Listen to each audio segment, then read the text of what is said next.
and welcome back to Let's Play Enshrouded on a lazy Sunday morning.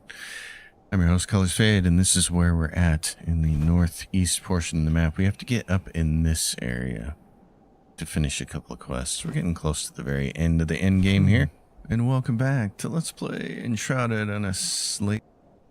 Gonna echo here, we'll get rid of that. Alright. Yeah, so here we are. Character level 25. Is 25 the max level you can be? I haven't earned any experience in a while, so I think 25 is the max level we can be in the early access. We've maxed out, but I want to finish a couple of these quests. So there's that city way over there. You can see where the point of my hat is. There's that down there too, but it's just a bridge and a sun temple. So we're going to try to fly off in that direction. I don't know if that's the best way to get over there. I'm also thinking about flying over there and maybe working our way up over there. So we're going to see what we can do. But first, let's do this. Where's our good stuff? Right here. We got honeycomb for this kind of thing. All right.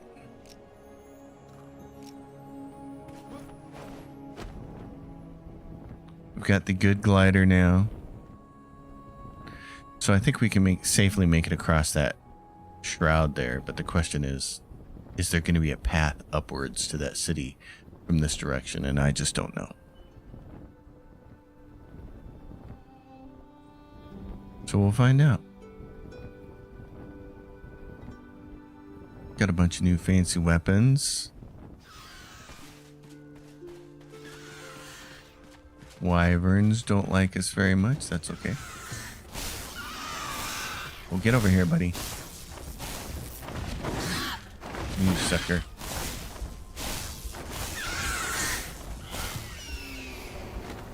That was not nice. I missed my roll. Yeah, you can see we get 0 XP for enemy slain because we have maxed out our number here. There's a bunch of shroud there around that wall. Okay. One of the things I did find is a really nice staff. Does a lot of damage, and I got Eternal Firebolt, so... This thing has a high chance to do some pretty nice damage. I'll show you what some of this stuff is now that I've acquired. This is pretty cool. Right here, increases maximum mana by 1. It does that twice. Critical chance by 20. Critical hit chance by 5. Critical damage by 20%. And mana regeneration by 1. This is the Shepherd's Lightning, and it's a legendary version of it. It's very nice. The Ritual Tempest one is pretty cool. It's all plus to shock damage. Really nice. 20% chance to overcharge, which is a wand's version of a crit. A couple of other things. The Sword of Radiance, I'd like to get a legendary version of that. It's increases your crit chance, which is really nice. It crits quite often, which plays in very nicely with our ability to siphon battle heal. So pretty nice stuff. And then there's this thing, the Lightforge Axe. Fire magic. Does a whole bunch of extra fire magic damage. It's brutal, so it has increased critical hit damage for 20% and health on leech. I mean, there's really no reason to use the Sword of Radiance when you got this thing around. And this is an interesting one, the White Wolf Sword. Retaliation. Some of the damage is dealt back to the attacker. Incoming damage, 20%. But it either doesn't work or I don't quite understand. I mean, it works, but if you're blocking, it doesn't work. So by holding it in your hand, you can't just automatically get the reflection. You actually have to get hit by an enemy and then it reflects it. This could end up being a really cool sword for people who dual wield if they implement dual wielding in the game. If they end up doing that, that's a highly sought after feature. You can go to their website and see the currently 2,800 different requests for features that people want, and one of the ones in the top 10 is dual wielding. We'll see if that happens though.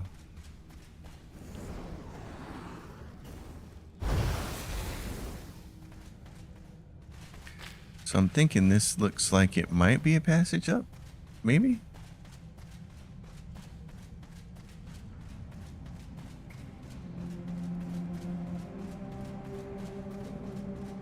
course, it could just be a dead end, but there's some really neat caves in this game. I was exploring one of them this morning. It's pretty awesome. You guys are turkeys. Hey now. These things can be hard to hit, so that's why the wand is elite with them. I really like playing a battle mage-y type character in this game. A lot of fun. We are heading up, so this is good. We're still going upwards, and you can see, okay, we're at the top. That's awesome. Ooh, and there's a huge iron deposit here. That's nice. Okay. And a dragon.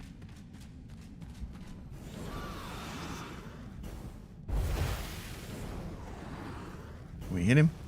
Oh, he's going to turn. Okay. But this is where we wanted to be.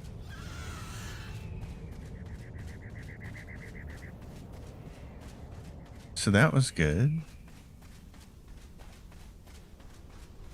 And we have a flame altar with us, so we can build up here and give ourselves easy access to come back here if we die.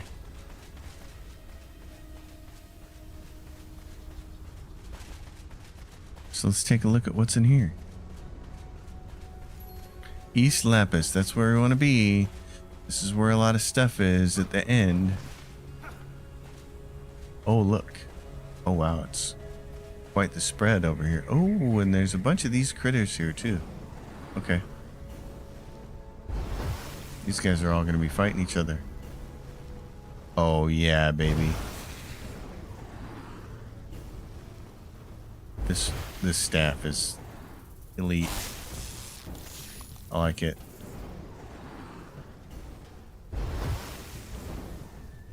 Yeah, really nice. Cool. Okay.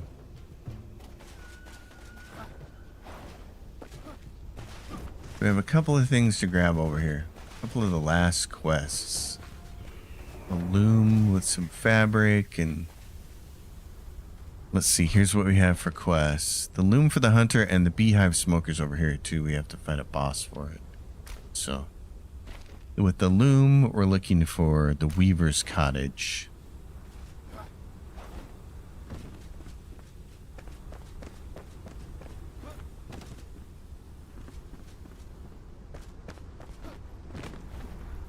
It's just going to be a matter of finding it and not getting killed. And determining where can we actually build at. Where do we want to build at?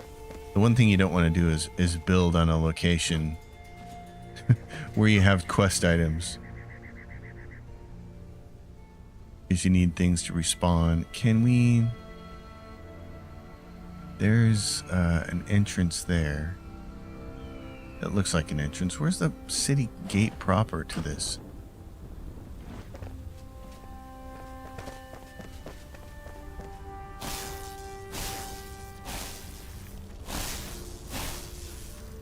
I'm just trying to think of like the safest place to build. Might be, is there a gate out here? There is. Let's just build outside the gate. Oh, that's not entirely safe. That's okay, you guys shouldn't respawn. And there is a respawn right here, but if I need to travel, that's the big thing. So let's do this. Let's do it right there. There we go. That way I'll have to go unload stuff out of here. So I like to have that.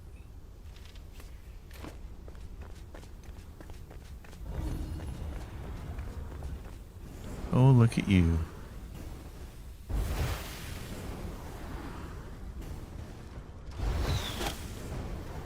You want to trade blows, buddy?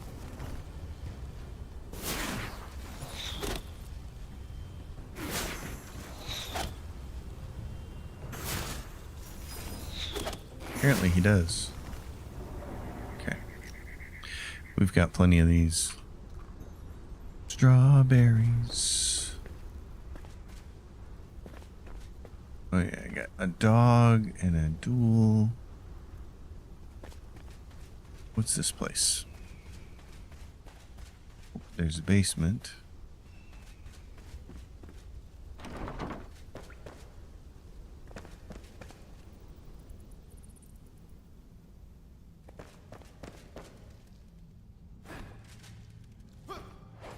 That's what I was looking for. Quick way up here.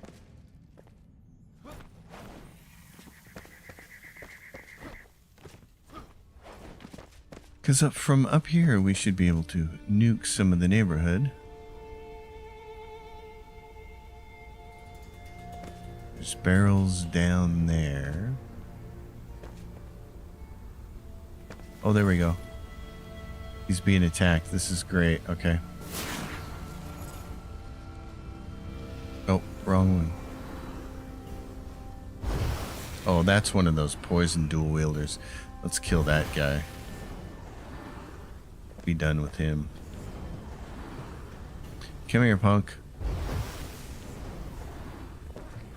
Hate these guys. They're brutal. You can't stun them.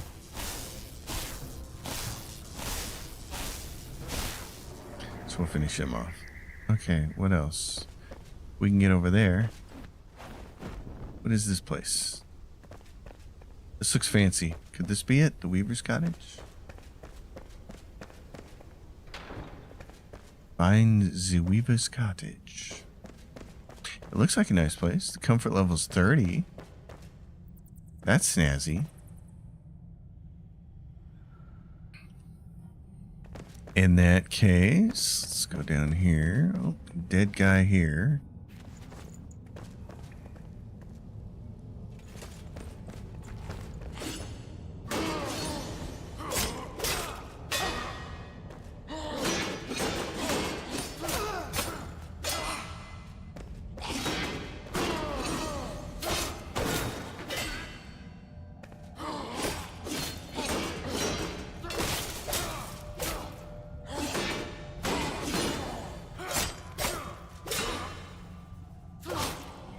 Curious to see how this worked out because I did pick up a new ring. This one, the Ring of Stamina, +5 stamina, +5 stamina regeneration. I don't know if that's better to have on than my Commander's ring, which just adds like 120 hit points and a pretty good chunk of mana. But I noticed that when I'm fighting, I do need the stamina regen. So this is not a special building. This is not what we're looking for. This is not the building you're looking for. Is there... Oh yeah, here we go.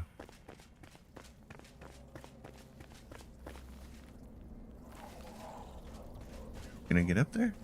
No? I have people chasing me. Well, there we go.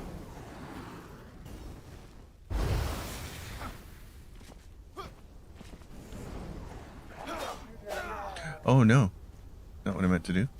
That's okay.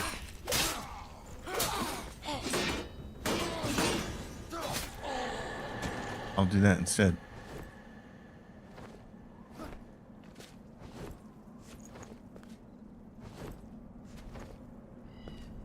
Well, honey, what do you got over here? Oh, that was probably a bad idea.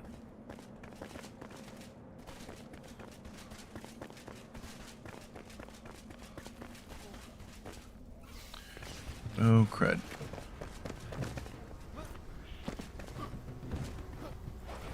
I say that was a bad idea because these guys, yeah, he's going to follow me right up here, isn't he?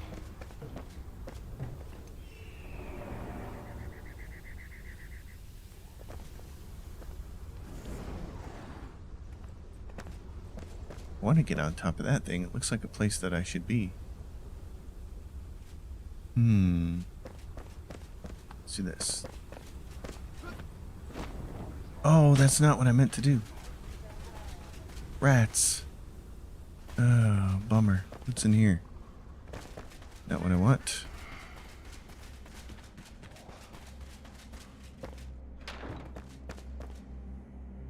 Nice place. Not going to be helpful. Ah, I can't get up there. Okay.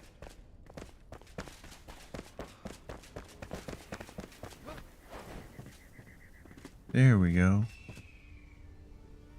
Still not where I want to be. Where is this location anyways? This is one of the few quests in the game that has like a broken indicator or something. A lot of people complaining about this, not being able to know where this thing is. We just have to find the cottage, so it's somewhere. I'm just not entirely sure where. Oh, there's a place to fix our gear down here. Don't blow that place up.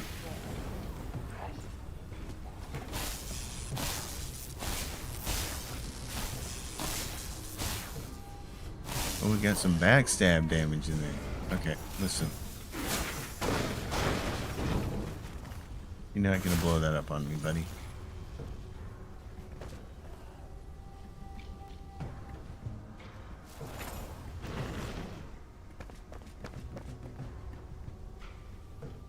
The Weaver's Cottage. Could it be over there?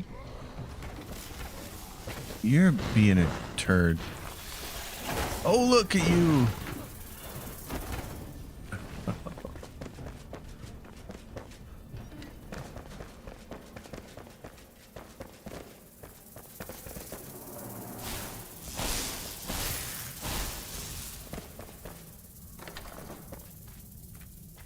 Is this?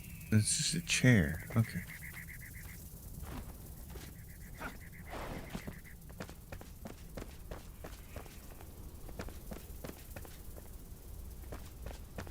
I was thinking those things would attack that dude, but did they? Is that him dead down there? I think so. I just want to basically clear out all of the really nasty guys first, and then we'll figure out which place we need to be into. Because it should tell us eventually. When we get to the right one, it'll say Weaver's Cottage. It's not this place. Nice books. Lots of books here.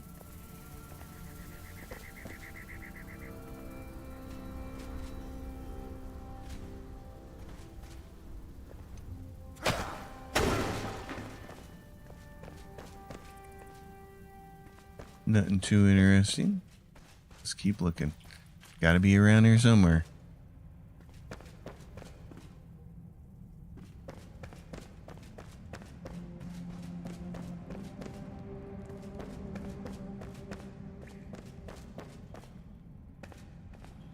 Oh, there's beds. I don't know that I'll be able to remember which cottage this is, though.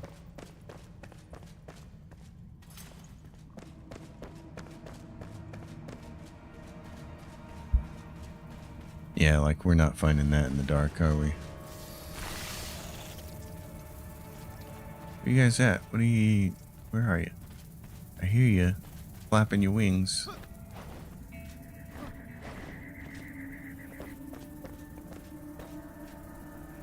There you are.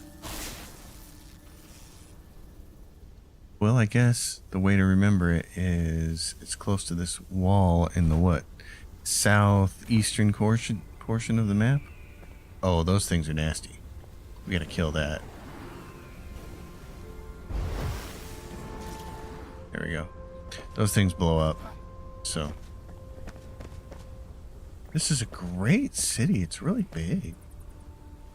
Could that be the Weaver's Cottage? It's got nice windows. Not that nice windows mean anything.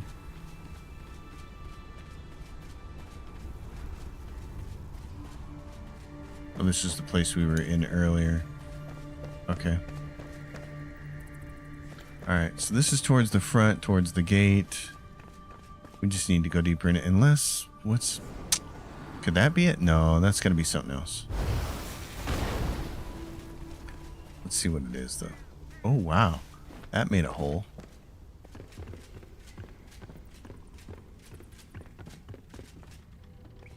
That made a hole. Oh, I assume we have to bust our way out of this, do we?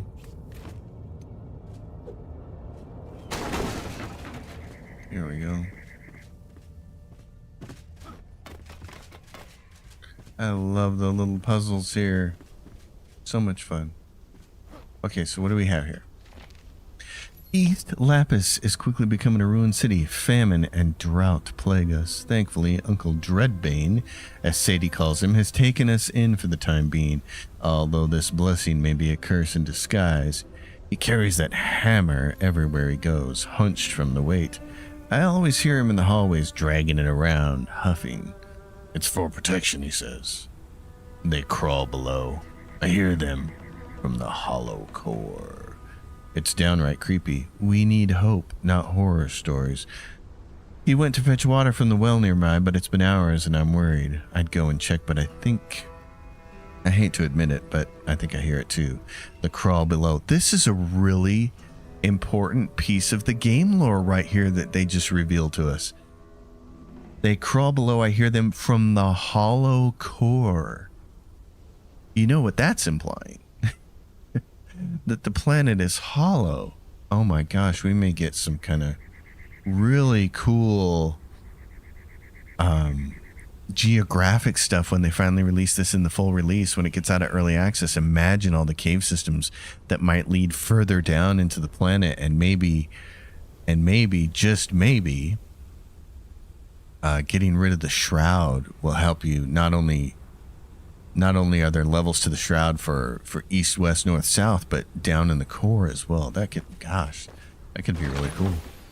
Shepherd's staff, and it's a junker one too. Salvage that. Okay. Well, someone's uncle then.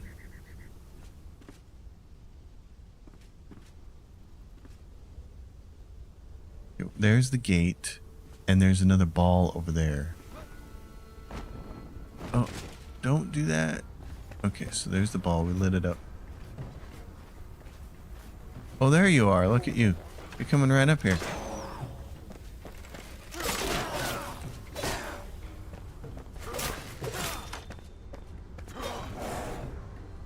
Died. Oh, no, he didn't. Now he's dead. And here you come. You coming all the way up here? Or not?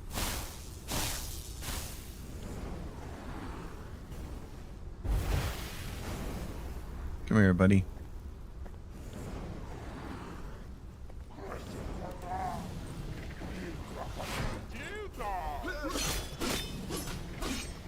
Alright. Jesus.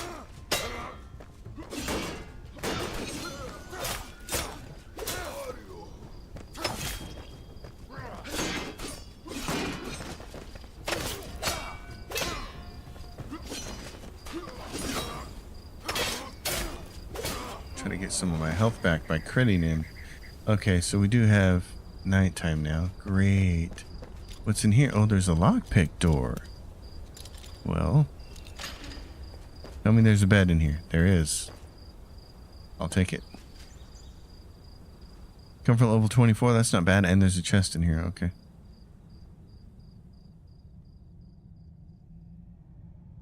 Short piece for. It's the spine splinter, but it's a low quality version of it. Now I wouldn't use it anyways, so.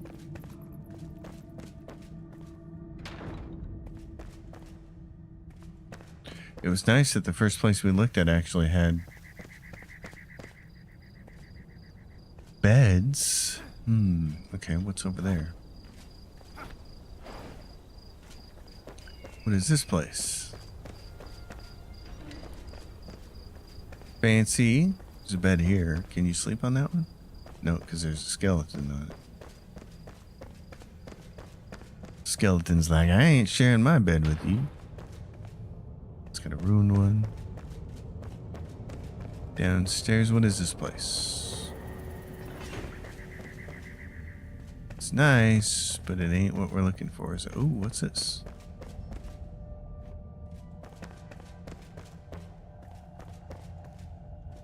It's a basement with nothing in it. What a surprise.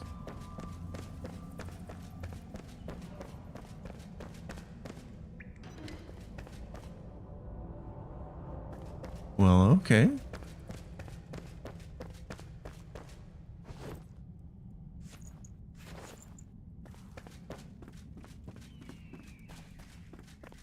So that goes out and heads north? Yeah, alright. Oh, and what's this? What's this say? Underground infestation. Oh, fun. Okay.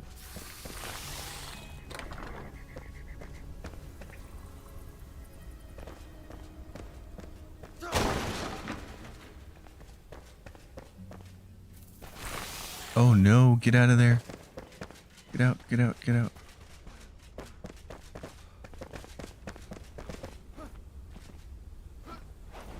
Yeah, can't get up there. Those, you don't want to screw around with those guys.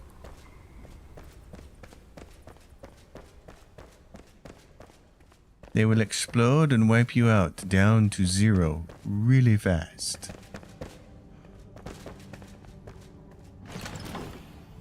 Oh, lots of explosives. That's fun.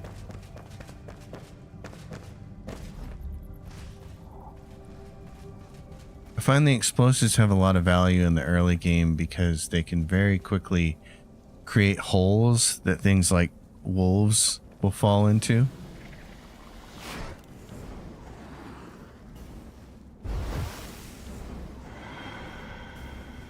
Oh yeah, that was a mess.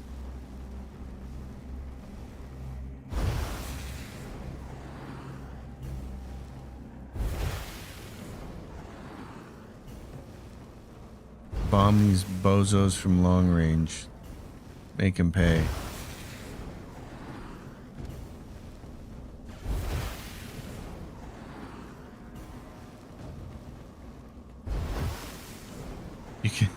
You can see what we're doing in the sand there. That's a lot of damage. Wojtek's here. Hey man, good morning. How you doing, Woj? Good to hear from you.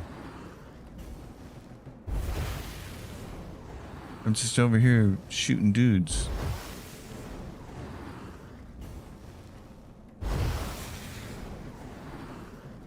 With my massively powerful staff here. This thing's awesome. Let's switch over here though and feed ourselves. Yeah, buddy, I hear you. Life is tough for you. Take that.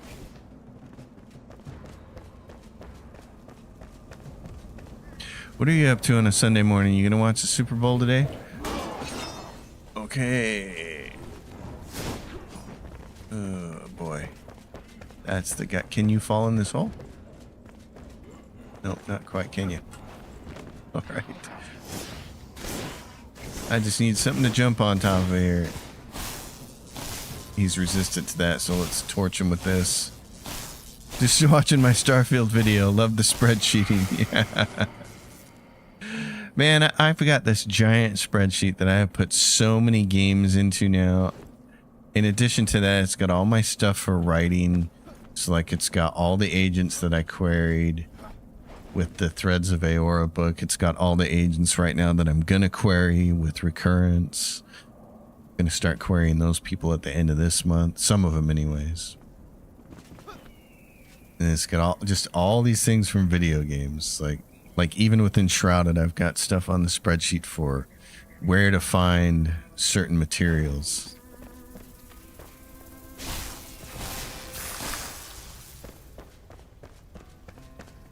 But the big ones are games like, gosh, Baldur's Gate 3. I think I had 3 tabs worth of notes for that game. And games like Pathfinder Kingmaker and Pathfinder Wrath of the Righteous. A lot of it. Oh, I had a couple tabs for Wasteland 3 because there's a lot of it has to do with builds. You keep it all in one. Yeah, keep it all in one because it's easy to back up.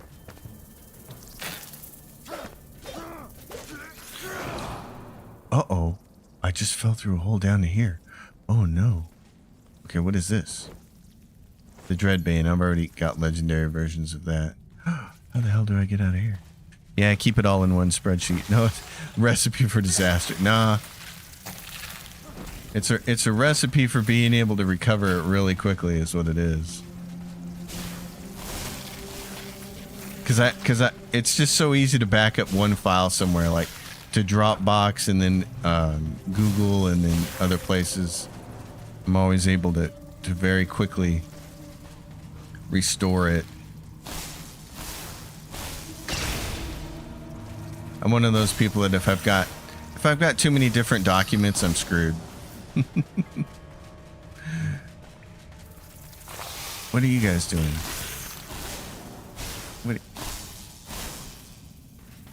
This is going to be a disaster here. How do I get out of here? Okay, so there doesn't appear to be an exit out of here. This is interesting. Oh no, there's an exit. Okay, we got a really small, narrow one. Okay. And then there's this, and that's the bridge where we were fighting. Oh, get out of there.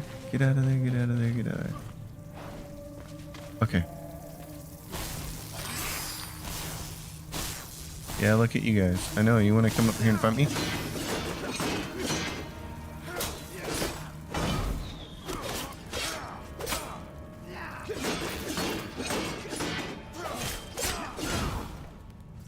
Merciless, you buddy.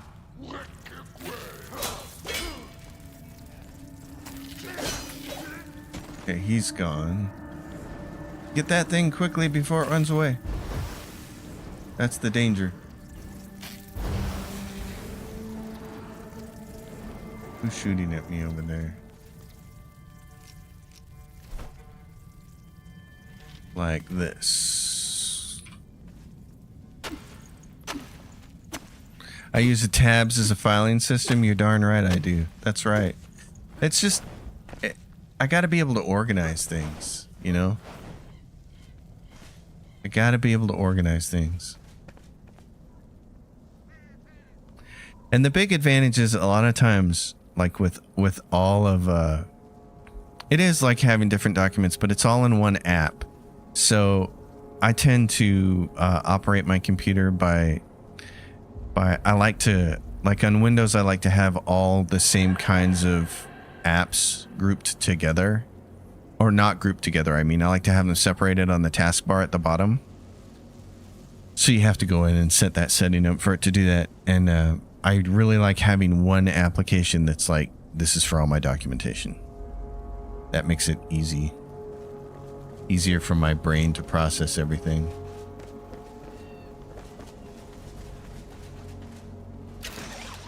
Okay. There's still bozos up here.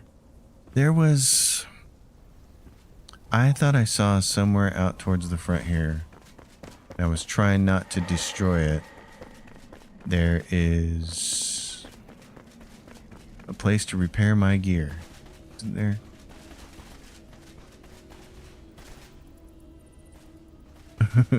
But you're just poking. We all have ways to process this mess. Yeah. We do. I'm finding out a lot of information lately about the way my brain works, so trying to make sure that I can operate is a good thing.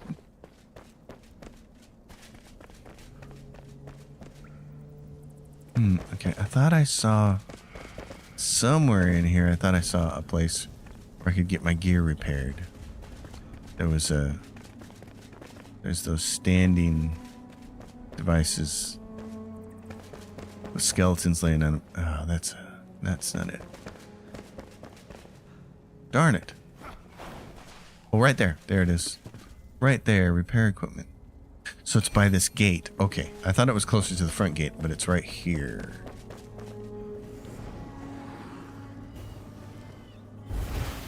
Are you... I've only seen the one guy around here so far that has the dual-wield poison blades. Those are the guys that I'm really worried about.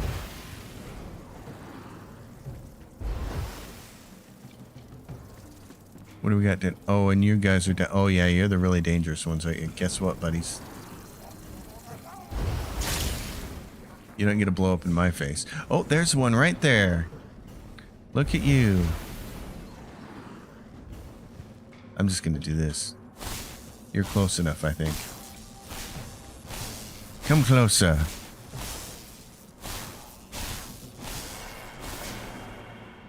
Come closer. Oh, look at you. Get over here, buddy. I need him to get over there by that. Then I could. Oh, that was nice. Yeah, see, that would have been great.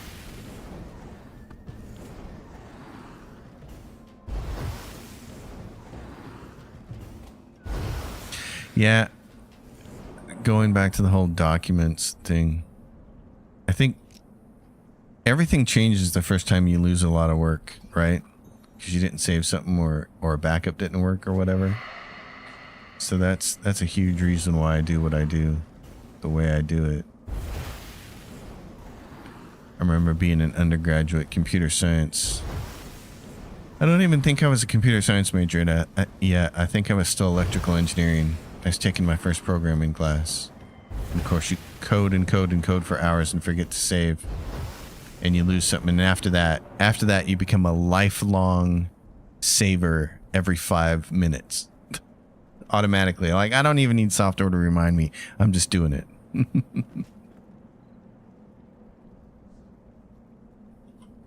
It always amazes me when I see grown adults talking about how they lose,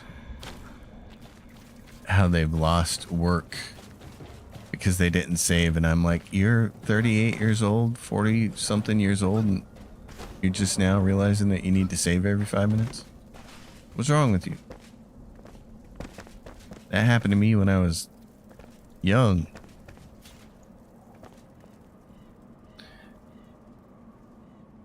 Wojciech says, for me, the hardest is to remember that I have the info. At some point, if I don't remember I have it, I might as well not have it. I know exactly.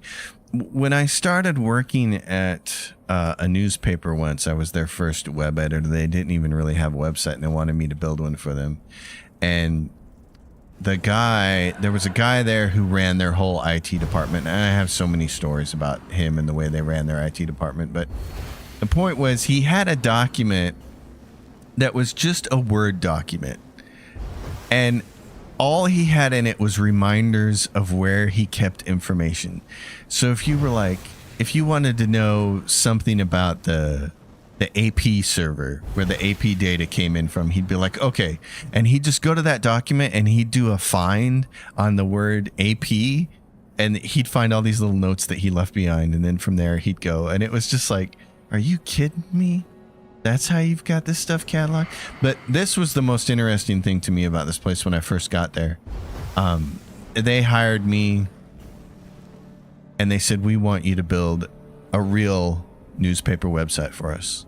We're using a document management system and everything. And I'm like, that's great, because I've even built my own document management systems at that point. So I knew how to do it, and it was just going to be about leveraging what already existed versus what I could build and what kind of server I want to use and all that stuff. And when I got the job, an old friend from high school was the one who helped recruit and hire me.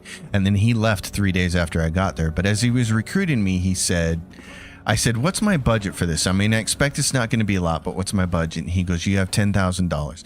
And I'm like, okay, I can make a lot of stuff on my own for not a lot of money. So I just want to use the money for a really good server. So then he leaves, and I get to get in a meeting with the owners of the newspaper, like my second or third day there, after my friend had left. And they tell me my budget is $0. I have to do everything with nothing. I was blown away. And then I'm like, okay, well, maybe they already have an existing server, right? It's a newspaper. And all of the news had to be posted every morning by me at 3 o'clock in the morning by copying and pasting it from Word documents onto the actual website, because they had no way for the reporters to actually, or the editors to automatically upload the news and format it and do all that kind of stuff. They had none of that. It was literally a copy paste operation. So I'm like, okay, they got to have some kind of server. So I meet with their IT guru guy, who was a long ways from being what I would call an IT guru guy. And I go into their room. They don't have a server. They have about 20 desktops, each doing a different task. I'm not kidding you. They had like a 286 CPU that was responsible just for getting the AP feeds. They had a 486 DX66 doing something else. Like that was their whole entire system, was a collection of desktops doing different things. And I was like, my jaw hit the floor. I'm like, you guys are not prepared for the internet. And I kept trying to tell them what they needed to have, and they're like, well, we don't have any money for that. And I'm like, then there's nothing you can do. You know, I was only there for 6 months before I got poached by another company, thank God.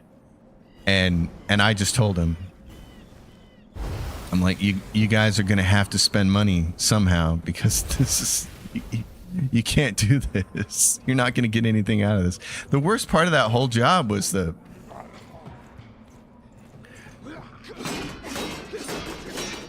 worst part of that whole entire job was just having to get up at 3 o'clock in the morning and go copy and paste the news to the website.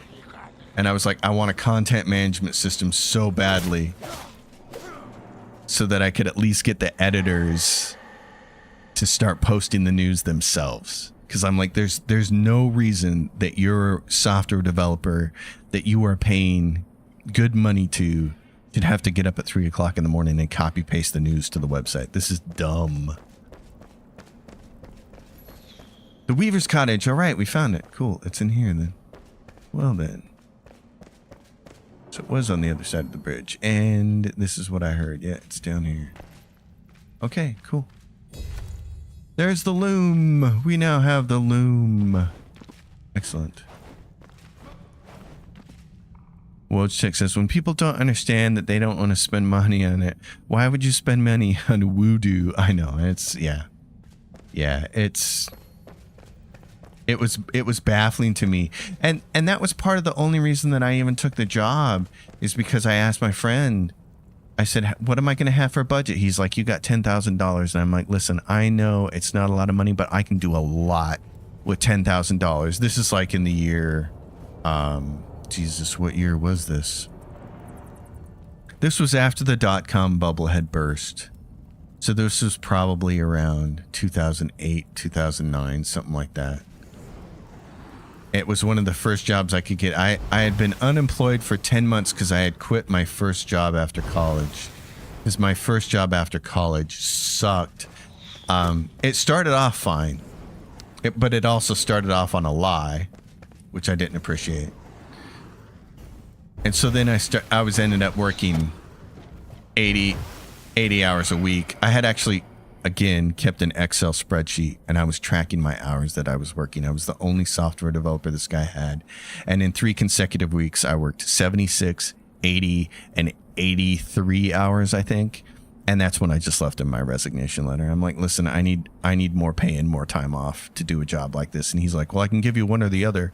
And I'm like, then you're going to give me neither, because I quit.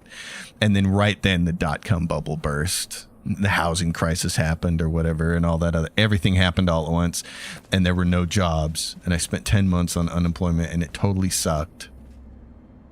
And then the very first job that I got after that was, oh God, this is so funny. Loom for the Hunter. Okay, let's go place it and we'll come back. What was really funny was the very first job that I got after 10 months of unemployment was I got 2 job offers almost at the same time. Wojciech says, I deal with it in this day in the fishing industry. They do not want to buy a router and rather have an AB switch for 2 satellite antennas. Yeah, that sounds like a nightmare. That's ugly. Anyway, I had 2 job offers almost simultaneously at the end of a week. And one was, I had applied to do phone tech support for an internet provider at $8 an hour. And I didn't want to do the job, and I sure as hell didn't want to do it for the pay, but I would not be unemployed anymore, and that was going to make me feel good about myself. But of course, the funny thing was, as they're interviewing me, they're just like, you're so overqualified for this job. And I'm like, listen, man, I've been on unemployment for 10 months. I got to do something, you know. So they offered me the job on a Friday. Well, I had also applied to be for basically a junior level programming position at a local college, which was happened to be my alma mater. And they didn't know if they wanted to give me the job yet. So I really wanted to take that job. It was only like $1 an hour more. They were going to pay me $9 an hour, but I'd be programming. So it's like, okay, that's what I really want to do. I don't want to do this other thing. But they couldn't get back to me. So on Friday, I called those guys who offered me the job for the tech support. And I said, can you wait until Monday? Because I may get this programming job. And they're like, we will totally wait to find out. But they said, but you got to come in Monday because we're going to start training then. I'm like, okay. So I didn't hear from the university. So I just called them myself. And I said, hey, you know, I'm curious about the job because I got this other crappy job that I might have to take so I can get off unemployment. And it was like they hadn't even looked at any of the resumes. And the guy there, Mitch, he says, he just has like a short little interview with me on the phone. And he's like, yeah, sure. Okay. You're hired. Come on in. Oh God. It was like such a huge relief. It was such a gigantic relief. And then a few months later, it was like 3 months or something like that. All of a sudden, the .com boom and everything, and the whole economy kind of started to shift, and people were hiring again. So jobs were coming available. So they found out that I was applying for jobs that would pay better, and they're like, "We're going to give you a raise." So they bumped me up from $9 an hour to $12 an hour, which again still isn't much, junior level position. But I'm like, okay, I'll hang out here. I'll stay here at this place because I liked it, and they were nice. And I wasn't being asked to reshape the world or anything. And then my wife was the one who got really aggressive about it. My first wife. She wanted me to be making a whole lot more money, which I can't blame her. I mean, that kind of makes sense. And so I get home and I get home from work, and on the kitchen counter is this cutout from the newspaper of a job offer working for the county as an IT programmer, as a software developer for like $50,000 a year or something like that. And I'm like, what's this? And she goes, you should apply for that. And I'm like, I like where I'm at. And she's like, you are not making any money. She like really wanted me to apply for that job. And I'm really resistant to change anyways. So, but I did it and I got the job. I mean, I was a shoo-in for the job. So, and then that was the last of the crappily paying jobs. But actually, that's not what happened. What happened was I went from the junior level programming job. I got the raise to $12 an hour. And then I took that newspaper job. I took that one. And it was after that I got the really good paying job at the county. Yeah. It was just a cluster. It was a cluster that happened over a period of about 6 months.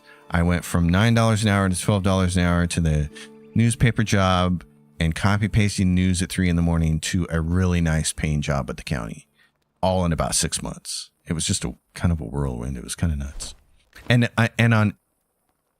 And what was really strange was, with the exception of the very first job, the $9 an hour job, where I had to call on the phone and ask them if they'd hired anybody, that was the only job I had to really like interview for cold. I got the newspaper job because my friend from high school knew me. So I got that job because they knew me, and I found out about it because they knew me. So it was networking.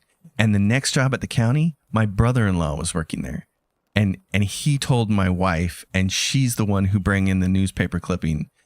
And I got that job basically because everybody there already knew me before I walked in the door.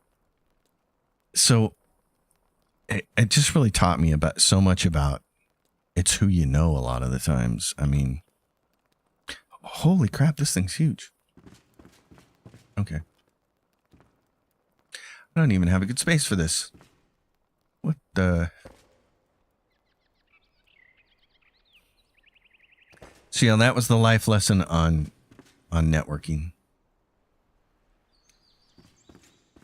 A lot of times it's just who you know.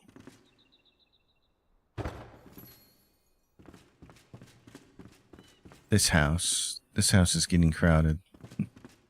It's Crowded House. Wasn't that a band, Crowded House?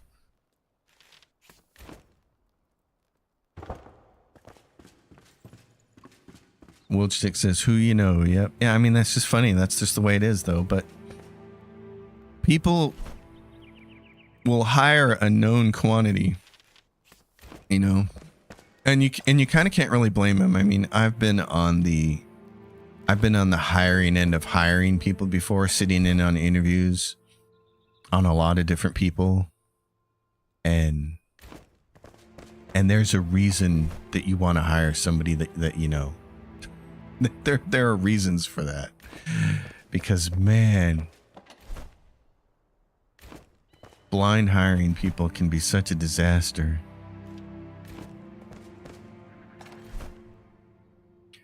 I'm just trying to make some room here. I need a way better organizational system for all of this. Some of these boxes I can remember what's in them, and others I can't, and it makes it a little bit crazy. What's going on here? Oh yeah, sand. Jeez. And every time you think you don't need one of these things, you do. The question is, where's the poison? Where am I putting the poison? Am I putting it over here? Yes. Okay. That. I've got a bunch of this somewhere else. We'll do this.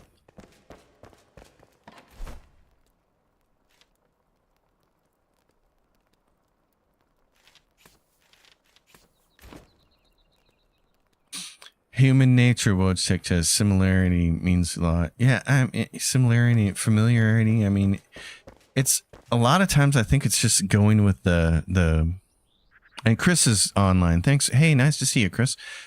He says, my buddy applied to where I work. He nailed the interview yesterday. I gave him all the keyword pain points plus my referral. Yeah, see, you know how it works. I mean, a lot of times it's the devil you know, right? Like if you know somebody and you've got a job opening, you know their weaknesses. You know the fit. Like so much of a workplace is just fit. Like how many of us have been in the hiring position where we're interviewing somebody and we know that they have a really great technical skill set and a really kind of almost impressive resume, but as you're interviewing them, you can tell they're going to be hard to work with. They're an asshole. They're confrontational. They're argumentative. And you're like, man, this person is going to be a pain in the butt to work with. So that's why, you know, you'll go with somebody you'll know because you know the pain points already. And you're like, yeah, everybody's got their weaknesses. Everybody's got their flaws. Everybody's got their things that makes them annoying to work with or annoying to be around.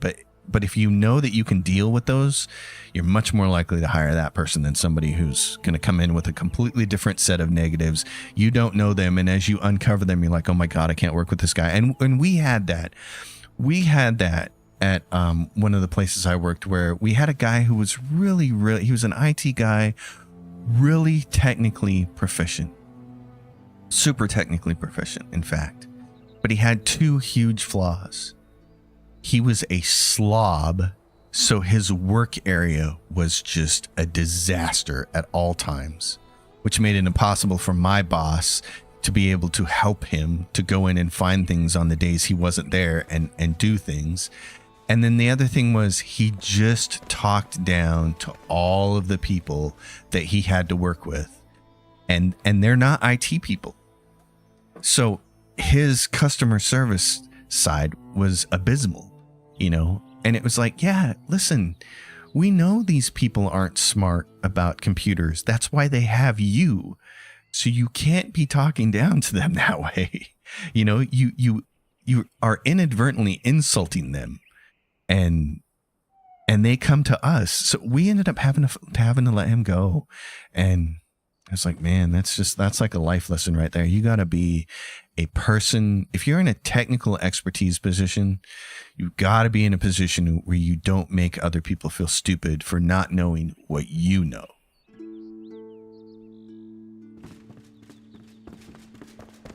All right, so that quest is done. Let's go. There's the Beehive Smoker, which is also, yeah, in the same kind of, it says the Faraway Tavern.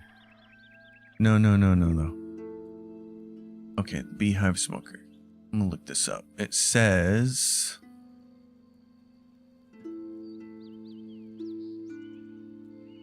yeah. What's it say about this thing? Vuka Sacrifice Hill. Yeah, that's the thing.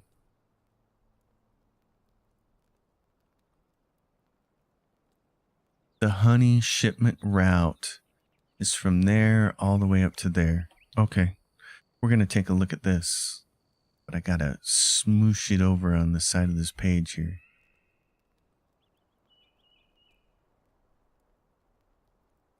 I have room to look at this. I've got 2 monitors and I don't have enough screen real estate. How is that even possible? I don't understand. Oh my gosh. Wojciech says it's the key to remember that they are better at something you suck at. Oh man, and I am so often reminded of that. It's not funny. I mean, there's so many things that I suck at that other people are way better at. Okay, we're going to go over here. So I've had a hard time triggering this part of the step, but we need to go up in this direction. And it's actually from here. This is the thing. I got to... Brittle bush. Yes, we know about brittle bush. But then you got to go. Okay. Let's go here. Maybe we can get this to trigger this time. And then again, maybe not.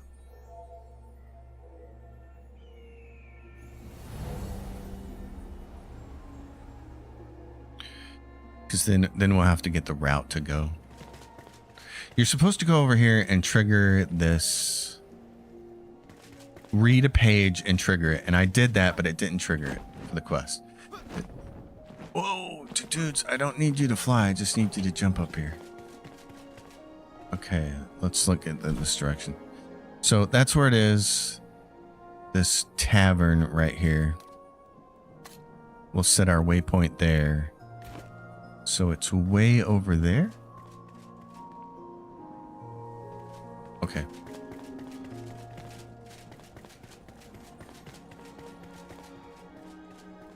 What am I looking at here? Oh, it's still way up in that direction? Oh, well, that's where we were at, isn't it? No, it's saying it's that. This is... Why? Okay, right there. Looks like things were off a little bit. Yeah, they're down there in that city. Okay.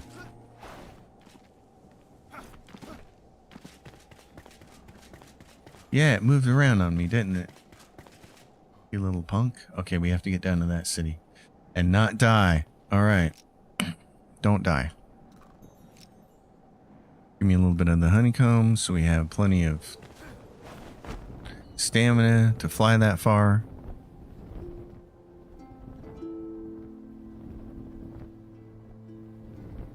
And we'll see if we can get there. This new glider is really nice. You can go a really long way with it as long as you got the stamina.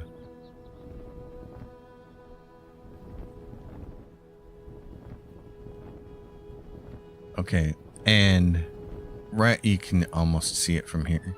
Yep, it's coming into shape. It's that building right in the middle. It's just above my helmet. Right there, we're going to go in through the top floor because there's a bunch of guys down here with dual wielding. Or you can see one of them right there. Oh.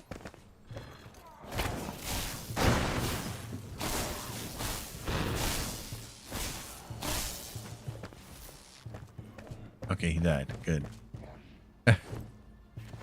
Because there's this barrel right here, and it's like, that's a disaster waiting to happen. Alright, you're gonna die.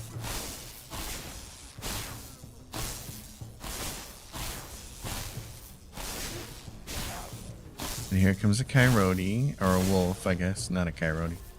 Let's see, what else do we have around here? There's plenty of bad guys around here. Alright, I'm gonna do this and go down below, because what you want to do is read that thing right there. No honey. Okay, new location charted. Great. It worked this time.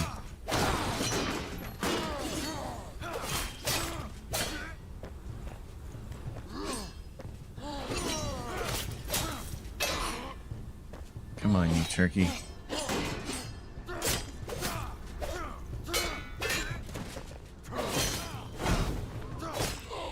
All right, you guys are done.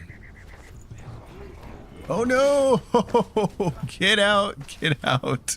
Those guys are so awful. Oh no, there's another one of them.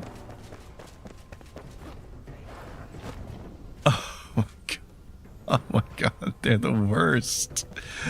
Oh, you guys suck. But if you can get them to drop those poison blades, they give you some more lootage there. If it give you more of these. Oh, nah, it's the useless junk. I don't care about that. Okay. So now where we need to go is back up in this direction. We have to follow this path up here in this direction and end up somewhere over here. Actually, where is there's the elixir well. Here's this. There's the elixir well. There's this. You want to end up over here, actually. Yeah, the beehive smoker. That's where you want to go, actually. So we're going to go back here. The number of people, though, as Wojcik saying, the number of people who are better at things than I am is ridiculous. So I'm always very cognizant of the fact that I'm only really good at a couple things. My skill set is very limited. All right, so down there, let's see. I guess if we want to follow the quest, we got to go that way, which is kind of sad. Let's follow the quest markers over there.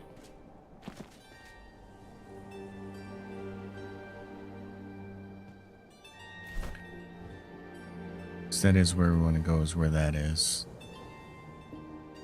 Gosh, where is it? It's on a ledge, isn't it? It's up here.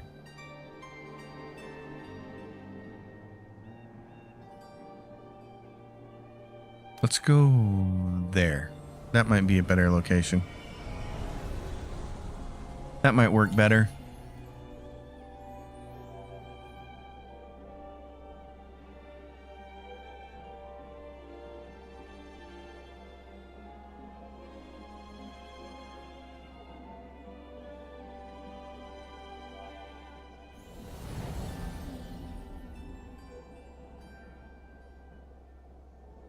All right. What are we looking at here? Okay, we're just gonna have to go through the shroud then, because I don't think we can get enough elevation. I like being up on top there is fantastic, and I used to have. Did I ever put a flame shroud up there? I don't think so. I think that's part of the problem. We probably can't get over there either, can we? There's the dam up there. Sun Temple, Flame Shrine. This, I think, is a dam. And this, you can see, this looks like a deep ravine and where water should be going through. Like a lot of places where there are shroud, I think there's supposed to be... That used to be water. There's no water in the game right now, and the shroud has a lot to do with it. There's story reasons for that. Let's go... Let's see what we can get over. Yeah, we're going to drop too fast. I was hoping to get up on that ledge up there, but it's not going to happen. So we'll go down here.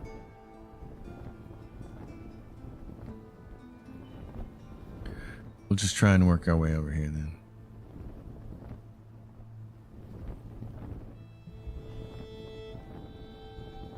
This is how I came through here.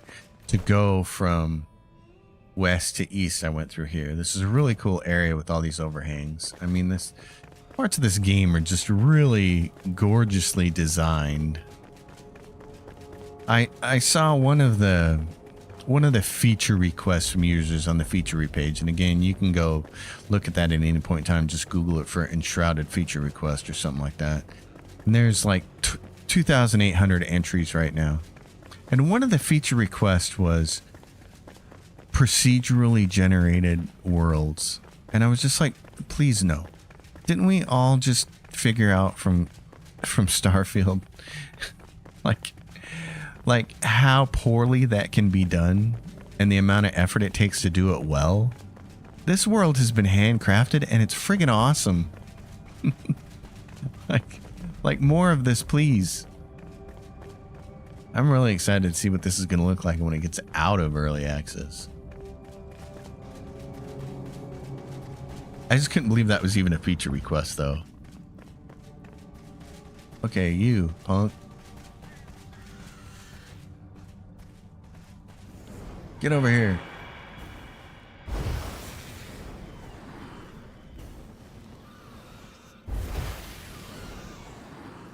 Oh, are you kidding me?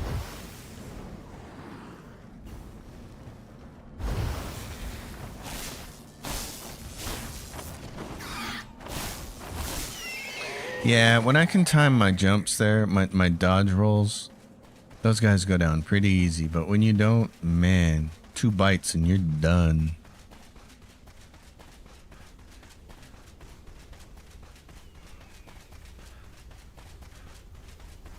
Get back on the road here and get some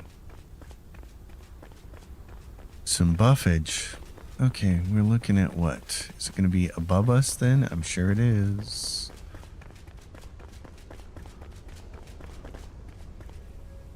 How far away are we? 4 meters? Location reached. Is it above us? Where? Location reached?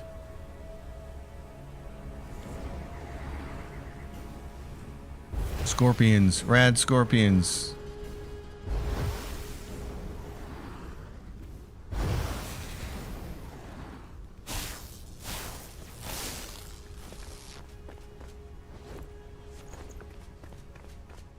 Oh, there it is. No, is it? What's over here? There we go. That's what we're looking for. It's on him. Yep. There's honey. Oh, because he's the honey bandit, the beehive smoker. That's funny. Okay, so now what's it say? The beehive smoker was stolen and brought to the Vuka sacrifice hill alongside honey and wax. Follow the trail and eliminate the Vuka thief to retrieve the beehive smoker. This will unlock the honeybee. Okay. So now where it's saying. It's up here. Yeah, that's where it is. Alright. So we probably need to go in that direction then. I was thinking we had to go over there and attack those guys, but we don't have to. We can go this way. Well, what the heck? What do peppers do? Dexterity? Yeah. Not necessary for my build.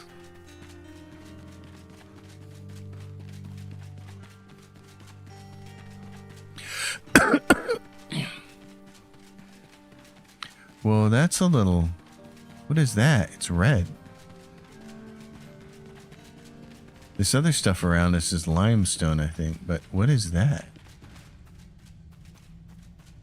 What is this? Sandstone. So sandstone and this should be limestone. Yeah, okay. Wow. Well, that's fancy. Okay. That's cool. Radical. That looks cool. Which way to the honey thief? Probably through there. Great.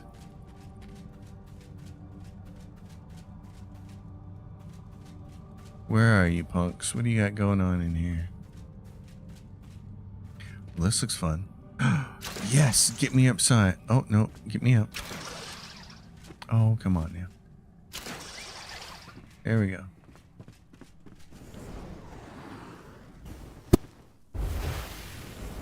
Let's kill some guys, shall we? Man, I wish I was still getting experience for this.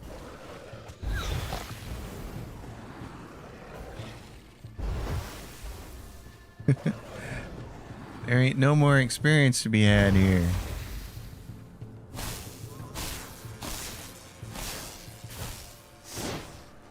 Let's see what these guys... Oh yeah, very effective.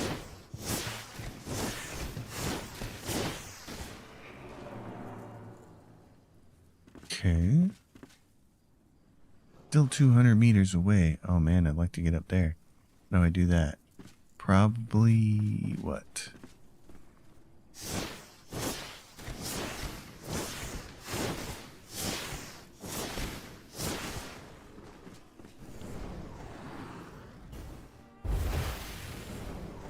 I want to get an eternal chain lightning, but I don't know if that's something you can get in early access.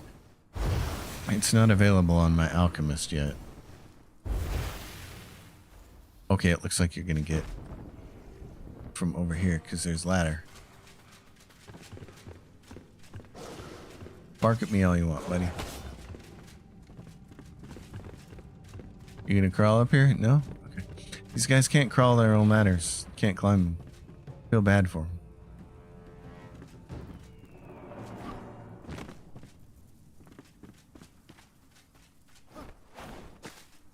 What? Where else? Nowhere?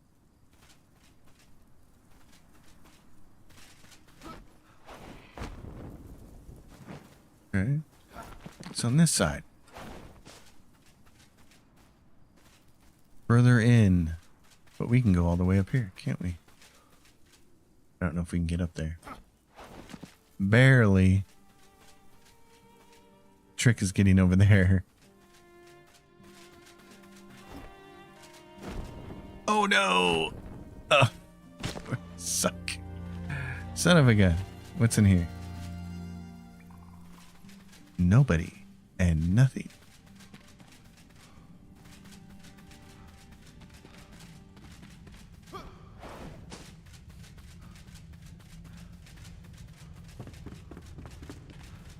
Ooh, nice.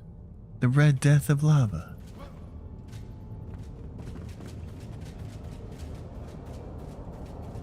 I think one of the things that they might end up improving quite a bit in this game after it gets out of early access is the ability to stealth around here, because a lot of these places like this, if there were a few more enemies and a few more stealth opportunities, that would be really cool.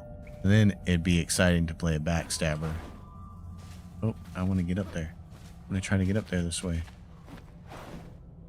Oh, it won't let me land on that. Oh, okay. Oh, never mind. I don't need to anyways. I thought this was going to be a ceremonial thing. Oh. Now you're stuck, aren't you? Oh, no. You need to die first. I'm like Harry Potter. Just flapping my wand around.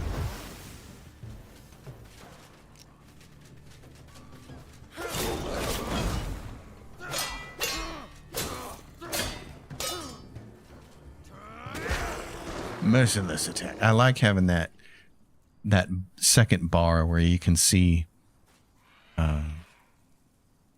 the parry bar, I like to call it, but that's not what it is. It's not a stamina bar either. I can't remember what they call that. Location reached. Okay, where's the honey badger? Oh, you're down there getting burned. Oh, perfect. Is that you? Nah, that can't be you. You're just a regular dude.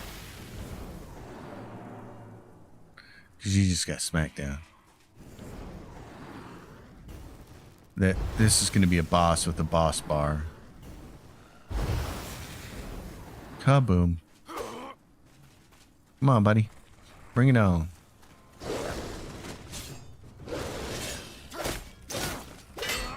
I will backstab you. And you'll be done. Okay, so what's going on over there? There's a fire over... Oh, that's it. That's our guy.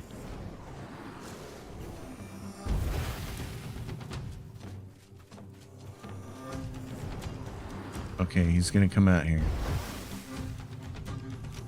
Let's do this. 7, 6. You're gonna stay that close? You're not getting out of there? Can I get close enough to do this to you? No, not really. Not that one. Crowd meter, will that come down on you? Nope, it can't, because, okay. Well, it created a hole. He's just gonna stay in there? Oh. Dude, that's not good for you. Yeah, that's what I thought. Now we got a fight. We got a tussle. You.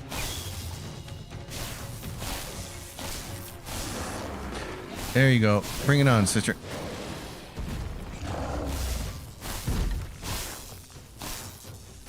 Come on now. These do 166. What do these do? It's effective. You want to play Ring Around the Rosie?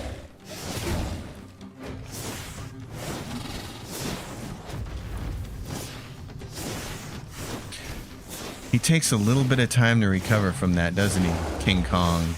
Come on. I got just the thing for you.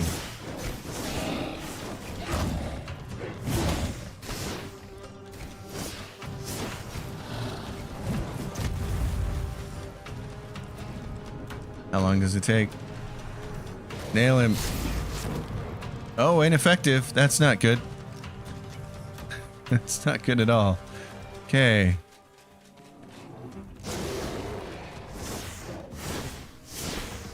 Come over here to this side. I got a hole right there for you. It's like, if you ain't got fire or lightning, you ain't hitting me.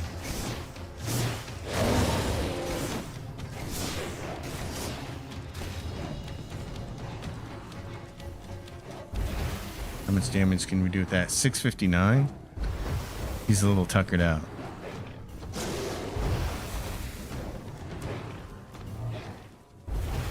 I wonder if they're going to add burning to the... Oh, no, no, no, no, no, no, no, no, no. The tree's out of the way now. Oh, the tree's out of the way.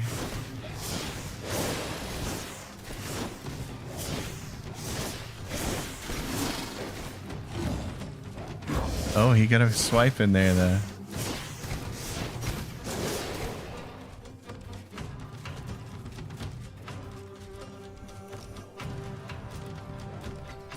Uh-oh.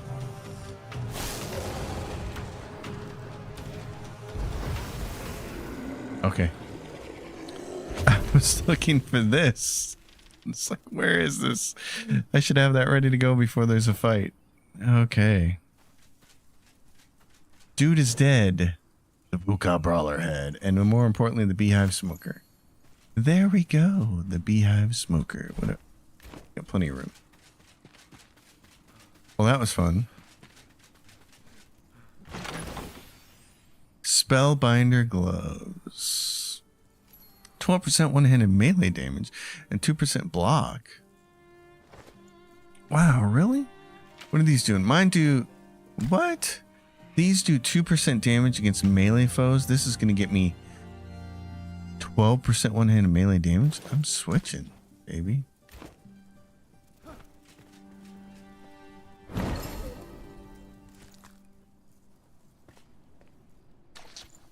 Okay. Boy, there's not much left, is there? Then we just gotta go... Yeah. Must be placed in the base to unlock the honey beehive. Okay, let's go see about that. Mr. Honey Beehive. I'm gonna have to... I'll have to move all this stuff if I want to my tower, but I don't think I'm gonna do that. Because what I think I'm going to do is an official Let's Play series for this game. I was saying that yesterday. I'll do it and we'll take out all of the... We'll edit out all the boring bits. The Beehive Smoker, your gift, is the sweetest treat. Let's place the Beehive Smoker and maybe craft some honey beehives. When it's time for harvest, we can cook up something really special. Yeah. Caravan journey. I came here with a caravan from faraway Kindlewaste. We were led by Jasmina, daughter of the late Queen Pikemeat. I'd have followed her anywhere, but in the end she left. The ancients foresaw different paths for us. I wish they hadn't. I'd give anything to walk beside her once more. Okay. Is that it? That's just... Okay. Well. Let's place... the Beehive Smoker, then. Where is it? Right there. You can just go anywhere. Beehive Smoker. Okay, so I can make honey beehives, then. Let's see how that works. Because, yes. Constitution. This will give you +5 Constitution and +1 Intelligence. A meat wrap. You need some flour for it. Okay, that's cool. Sugarcane, dexterity, I don't care about. This, though, I want to be able to make those. I got to make some flour. Boiled eggs. Honey beehive. What I need straw. Where do I get straw from? There's an oven. I can make an oven. That's nice. I should probably make that. Significant upgrade to the fireplace offers new food options. Ooh. Let's just make that. I have faith. Where are we going to put that bad boy?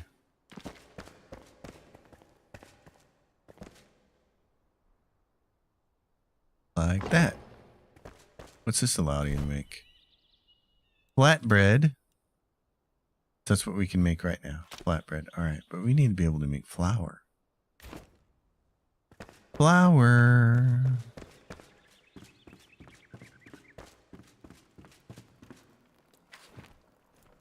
This is kind of when it, what is that? What is that thing? Okay. That's something else. Oh, let's plant a seed. Nothing is boring with me. Well, Chick says, well, that's, it's a nice thing to say. Manual crafting. Okay. Where do I get this from? Where do I get flour from? Fireplace, a seed bed, farm soil, fertilized farm soil, sand, fossilized bone dust, and nitrate. Okay. Almanac of plant seedlings. That's what we have. So she has that. All right. Let's just look it up then. How to get flour in Enshrouded. That's what we want to know. Grinding wheat grains in a grinder? We'll need 2 wheat grains to craft 1 flour. Okay. Well, you can go to the Bounty Barn in the Nomad Highlands if you need a reliable farm. Okay. The Bounty Barn. Oh, okay. The Bounty Barn. Well, let's look at this then. The Bounty Barn. All right, let's see if we can find this. It's going to be here.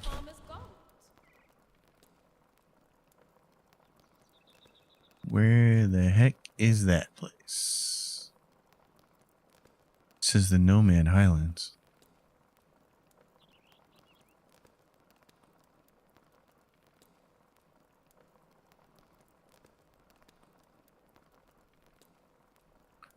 That's not showing. Man, I'm a little lost here on their map. Their reference points aren't very good.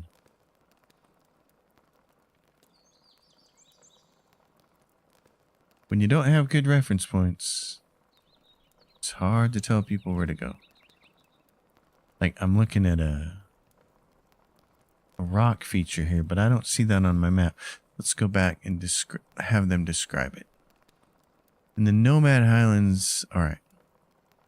Located on the large plateau to the east side of Umber Hollow. Okay, oh, so it's right here. Okay. So then, if we, this is the starting point, is this place right here. This is the Bounty Barn. Okay. We want to go there. How are we going to get there from here? Probably from the Ancient Spire, Nomad Highlands. Fast travel. Okay. And have 8 of 8 active altars. Are we going to need to go back over here? I don't think so. And that was pretty easy to get to. We're going to go fast travel to that location.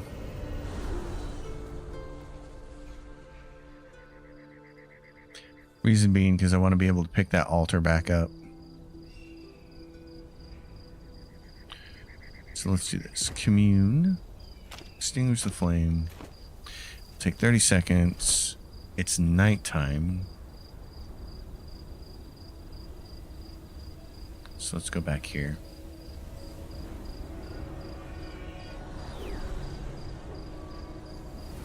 We're going to head back in this darn direction. So we can sleep, because right now this is the only bed I have. The only reliable bed. Yeah, my comfort level in this house is only 29. The castle.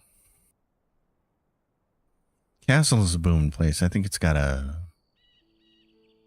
already got a comfort level of 40, but maybe I'm wrong about that. All right, so way over here. I'm going to go there. So this is probably the best spire to jump off from.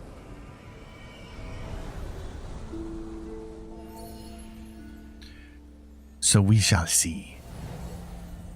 All right, right there. What are we looking at? I'm going to switch a couple things here. That. So it's 980 meters in that direction. What's it look like on the landscape? So there's that point we can see, and then you want to be to the right of it as you're flying across here. Like there. All right, sure. I'm gonna offer that.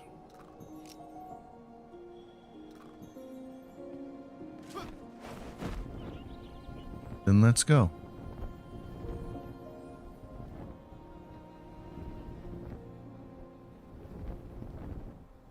Let's see just how far we can get on one glider toss here.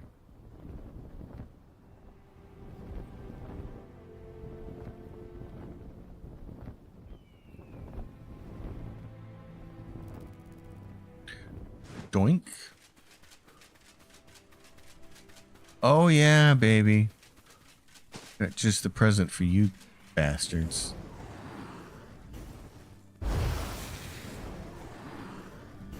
Oh, you're a little further than that.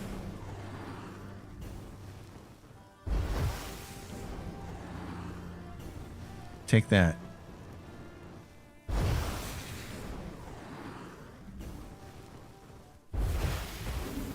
Oh, mommy likes that.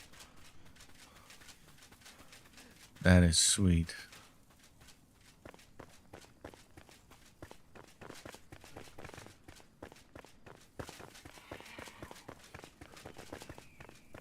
That is a big ass nest right over there.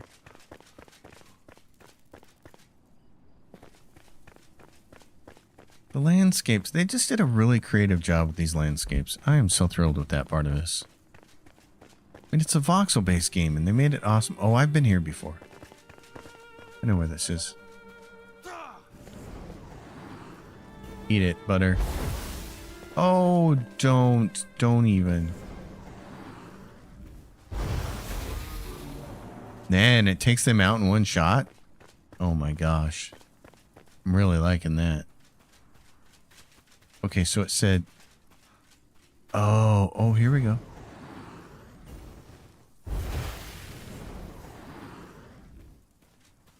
Did we kill all the kitty cats in one shot? We didn't, not there.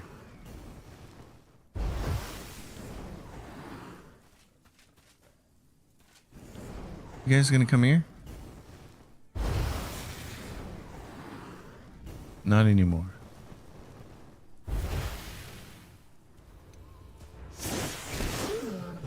Oh, there's spiders coming out of there. God, I hate spiders. They always look like the creepiest thing in the whole entire world. That is just ugly. Voxel-based game? What's that? Okay, so voxels, man. Let me see. Let me explain this.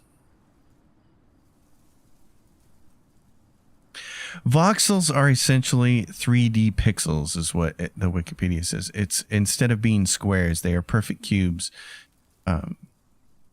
And so you can think of it the way Minecraft is done with all of its cubes. It's the same kind of idea, but voxels allow for much more detailed world like this. So typically when people have used voxels, they can't get kind of, I guess you would say, nice fidelity with them, and they figured out a way to do it, which is really, really cool. So I dig it. Whoa, you there, bastard. You're ugly. Oh God, and then they launch little spiders off of them. Ugh. Ugh, it creeps me out. Okay. We're supposed to be looking for things that we can... Oh, so this is wheat seedling. Okay. I see. Well, I have plenty of seed beds. Oh, this is nice. So this is where we can actually get some from. I did not know that. It's the same way flax works. You got to go out in the world and find it first and harvest it, and then you can put it in a seed bed. Very cool. Okay. What's the comfort level on this place? Can't be very good. There's a giant hole here. Who needs a door when there's a hole? As to... So, Wojciech says, as opposed to what? A vector? I guess. I mean, yeah. It's a whole area of game development that I don't know a ton about, obviously. I know only the very surface level concept. But the whole world is constructed out of the voxels instead of, like vectors, ray tracing, 3DS models, all that kind of stuff that use, I guess in most common video games, the way things are surface mapped and stuff, they're done with lots of triangles, so a triangle being a two-dimensional object. And so you can construct a ton of things out of these triangles. I think that's how most things are made, in fact. And this is a cube.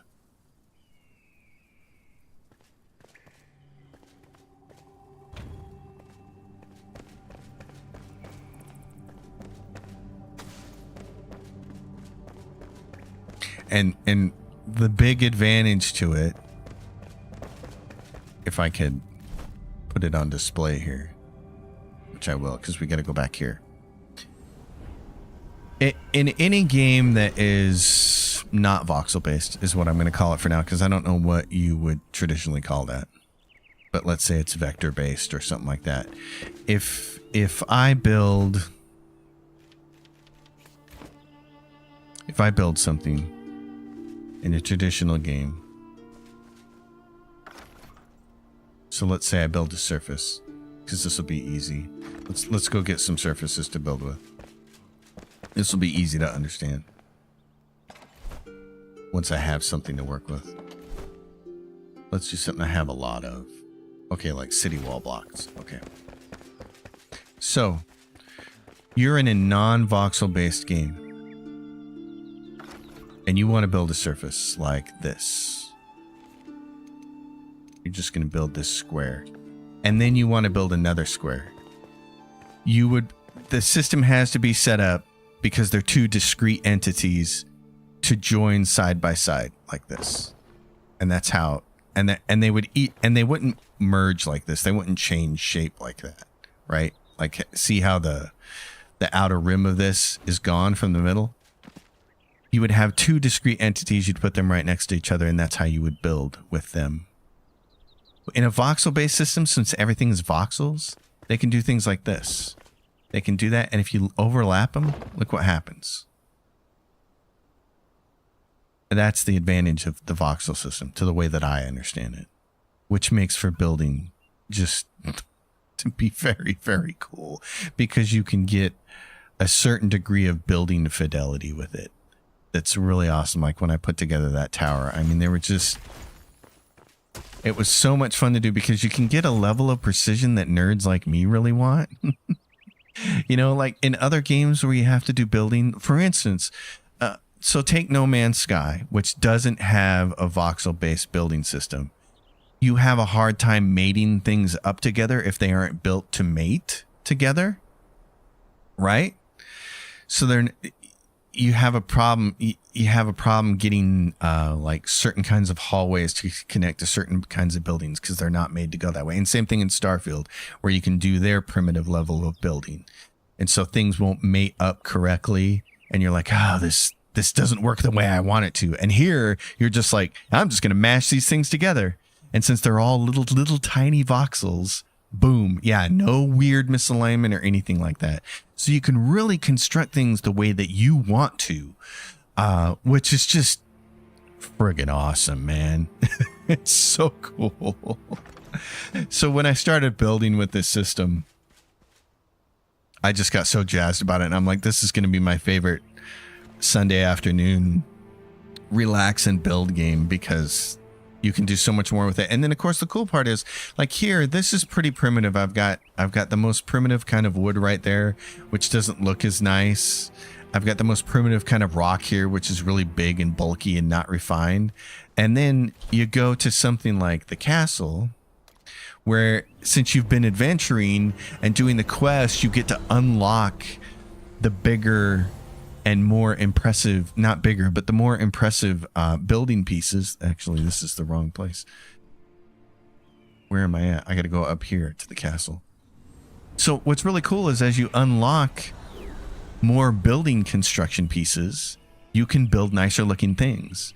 And so we get to the castle where I'm inside and I've got this more refined wood and I've got these really nice stone blocks and nice doors, copper doors. And I mean, this is... So there's a progression system built into this that's just really fun. Because your buildings can just get better and better and better as you actually play the game. And in fact, this is one of the things that I find really charming about the game. Something that I really, really like a lot. Is that in other games, if I want to do something, or if I want a piece of gear or a piece of loot or the ability to do something new, a lot of times I have to go to Google and research it. And figure out, oh, what is this weapon that I want? What is this building thing that I want? Et cetera, et cetera, et cetera. In this game, 99% of what you can have available to you, you can discover just by playing the game. Like I'm playing the game and I'm crawling up a tower and I see there's a shiny chest up there and I go up there and open it and I get a new building part. I get a city wall block and it's like, oh my God, now I can build with that. And of course you have to, each piece that you get has to be constructed out of a certain other element. So there's a recipe for this. There's a recipe for making these. But still, it gives you access to something new. And I find that part really, really exciting. So, what did I make these? I made these out of wood. I should redo these steps. They should all be stone, probably, like those ones down there. So, you know, you saw me build the pyramids in No Man's Sky. I'm going to figure out how to build a pyramid with this thing. With these voxels. This is awesome. The tower, of course, is really cool, and I like this tower a lot. I like that you can look down from a pretty good height and see it. If I'd had any idea that I could keep going up because my brain had short-circuited, I would have done. I think I would have just kept making the tower like this, like what you see here. I would have just kept going up with that. But I hit a height limit because I didn't have the flame expanded as big as it could go, so I hit a height limit. So I decided to build the top of the tower smaller, and then I realized you could expand the flame, and when you expand the flame, it doesn't expand in just two directions, north, south, east, west. It also expands vertically up and down. And I was like, oh, I can build the tower taller. So then I only had the narrow tower that I could build taller, which was a bummer. So I'd like to rebuild it, but I think I'll just save that for the Let's Play. So this is what I did. I just boringly made a bunch of stairs here and did the whole Highlander thing and made the Highlander tower. And then gave myself a top. But I really want to build a pyramid now. Like, give me a pyramid. I'm going to see what I could do with that, because I built that huge ass pyramid in No Man's Sky, and that was a lot of fun to do.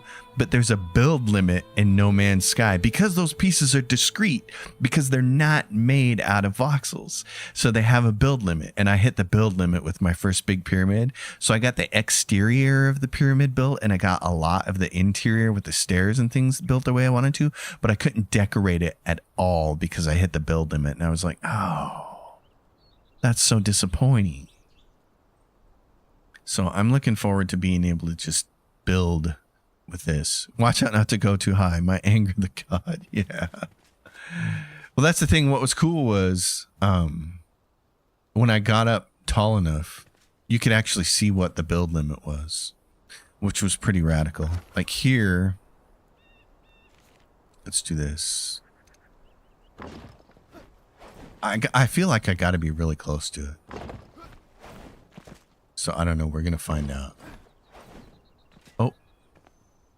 Can I get up there? Yeah, okay. Like, how close am I? Needs building area. So here we go. So there it is. You can see the orange. That's the top. That's as high as I can go with it. But still, that's really cool, huh? It's like, whoa, Nelly. That's as tall as I could make the tower. So I'm pretty close to it. I'm pretty close to the max height. I couldn't see the orange from down below. I kind of wish it was a little more visible, but this is really cool. I mean, look how tall this is. You can almost make your own travel tower this way. I love this. This is so fantastic.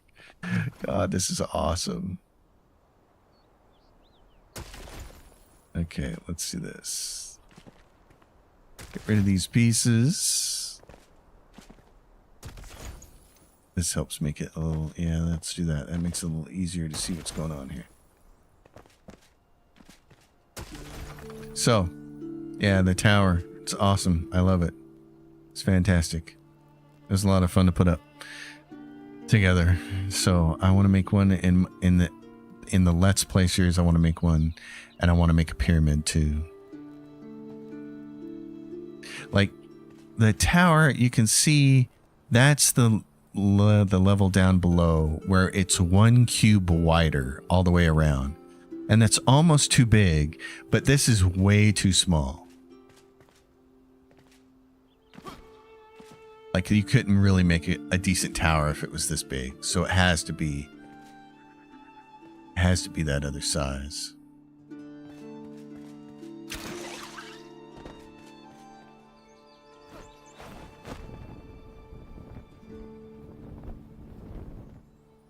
Doink. I'm going to hurt myself. I'm going to break my ankle there. But yeah, originally I wanted to build the tower with this stone down here, which is really nice. I like it. Unfortunately, this stone requires a ton of resources to make. And unlike the rest, I don't know if this is a bug or not, but unlike the rest of the stone in the game, all the other stone blocks in the game can be stacked here as many as you want. This city wall block can only be stacked 5,000 at a time.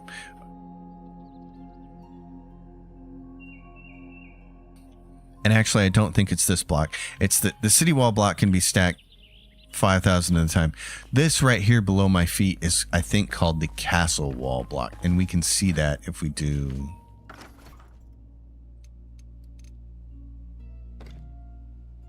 Not enough free space. Dude, what are you talking about? Yeah, like this. Yeah, it's slightly different. So the city wall block would also make a decent castle wall, but that one right there, this is the castle wall block, and I just thought a whole entire castle made out of this material would be really, really cool. But it is so hard. It's so laborious to make it. This block right here only takes stone. It takes 10 stone to make one of these. And what happens is, as you start laying it down... I want to see if I can find a piece that'll do it. I have to go up a little high to do that, to show this. But this is meant to be used for making dungeons. And the easiest way to tell is, as you start putting pieces together, skeleton pieces start getting laid down. I don't see any right here. I'm not sure where... Oh, they're in the windows. That's where a lot of them are, is in the windows.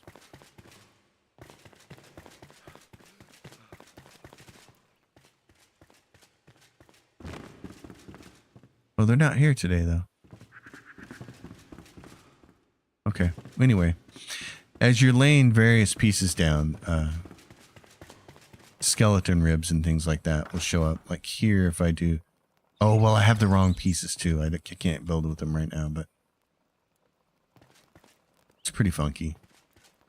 It looks good, though. I like this stone. This works for a tower.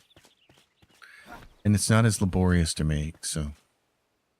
I built that whole entire platform below.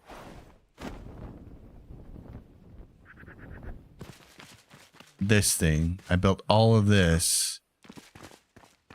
And before I could even get a second layer built up to like human height right here, the first wall up, I was like, that's going to take way too many resources to build.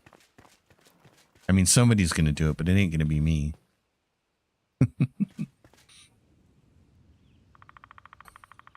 All right, we got a little bit of time here left. What's left to do? Let's go back down here, put some stuff away, and see what other quests we have left, because we don't have much. We don't have much. We can make some beehives. We can make some wheat. I've got these things over here. So right here, it's shrub seedling. What else can I make? Aeolian flower seedling. Ooh, I need some of that. Evergreen tree seedling. Beet seedling. Wow.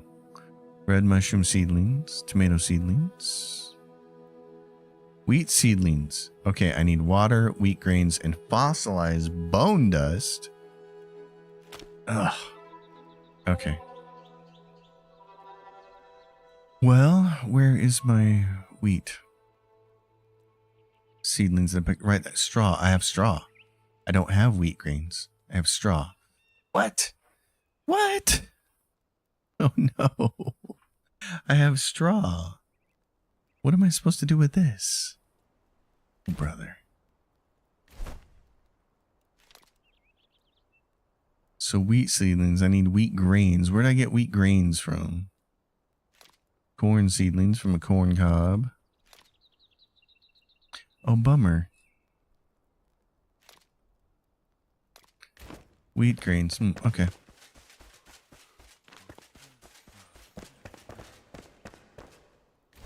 What? I have one quest left. The greatest game. The hunter pointed you towards a large scavenger camp. Reach the camp and explore and snuff out the enemies there. Oh, I like the idea of snuffing out enemies. Let's do that then. We'll do this whole wheat thing later. I gotta put all this stuff away now, though. I feel like your kid when your mom would yell at you, put your shit away. Your room is a pigsty. No, it's not. Do you see any pigs?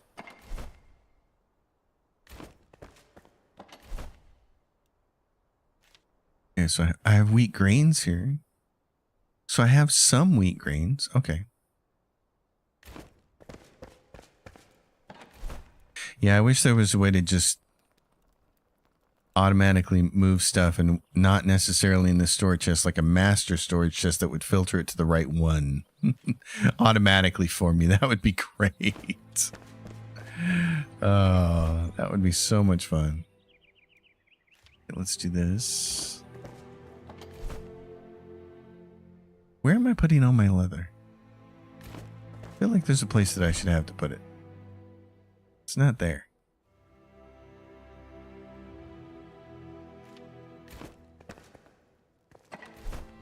This is all that kind of stuff. That's building stuff. And this is hardwoods, hard rocks, things like that nature. All right, let's go look at the seedling thing again then, because we have some of these. All right, water, wheat grains. I have wheat grains. I have water. I need fossilized bone dust. I have some of that. I think. I know I have some bone dust. It's not there. Oh my god, am I going to have to start picking up bones? Don't I have I got bone meal.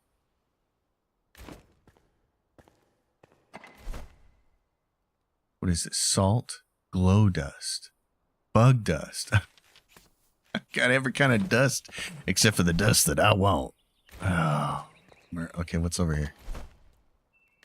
Bandages. I got plenty of water. I got more water than I need. Well, that's not true. You really can't have enough water because you need to make potions with it. Do I have any bone dust over here? I got goo. I'm going to take that and move it to that other one. Okay. Wow, so Bummer.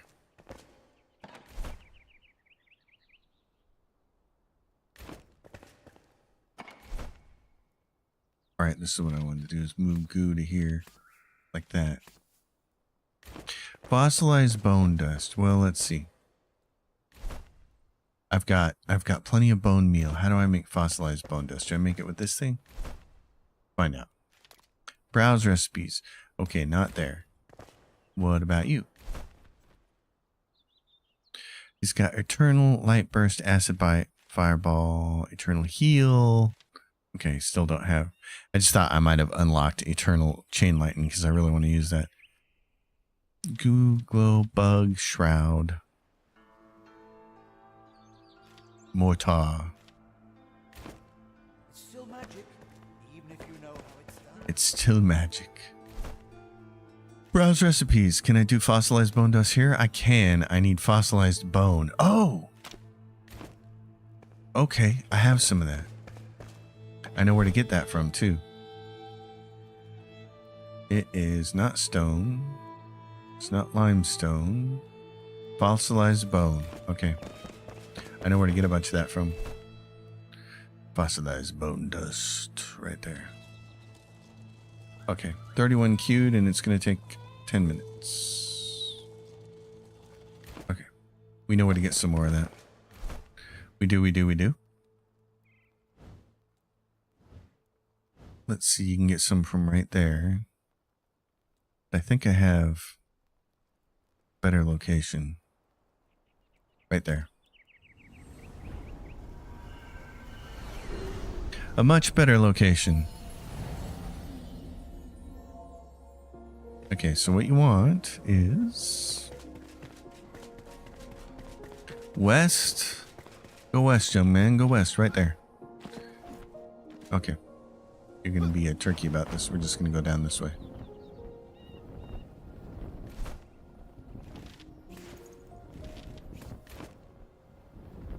Right there. This is all fossilized bone from some kind of great beast.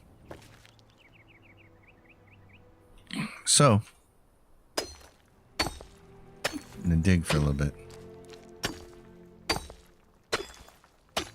Yeah. So there's your fossilized bone. And this is the best spot. It's right next to a spire. I mean, this is one of the few spots in the game where it's really easy to get to something that you need.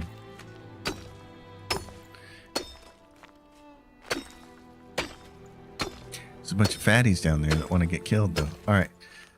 So before I do any more of this, what's this quest we have going on? Where is it actually going to be taking place at? This quest, where is it at? A show on the map. Right there, the greatest game. That doesn't look like it's easy to get to. Wow, how the hell are we going to get over there? Okay. Okay, let's go here. I think this is the house that I put way the hell up on the top of this hill. Just for this reason. Yep, so I crawled all the way up here to get to there, and I crawled all the way up there. I had to dig my way up there, kind of. There's a way to get up there. Well, there's multiple ways to get up there, but I finally got up there. There's nothing up there. There's no doors.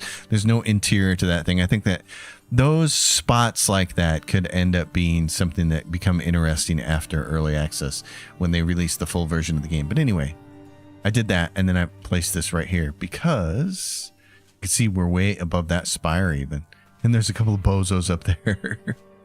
All right, so where do we need to go? We need to go...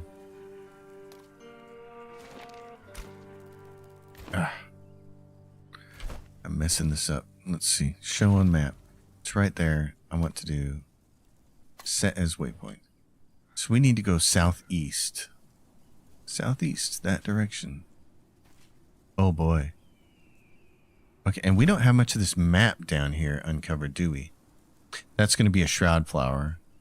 And that's the southern caravan camp. Okay, let's do this then.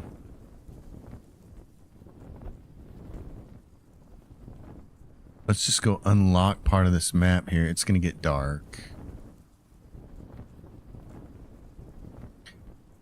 There's that city down there underneath the eave of that rock, which is really cool. We've been there before. And there's a big ass shroud here. Part of it's red. This does not look nice. Looks very red. Is it actual red shroud or is it just... No, it looks like legit red shroud. Okay.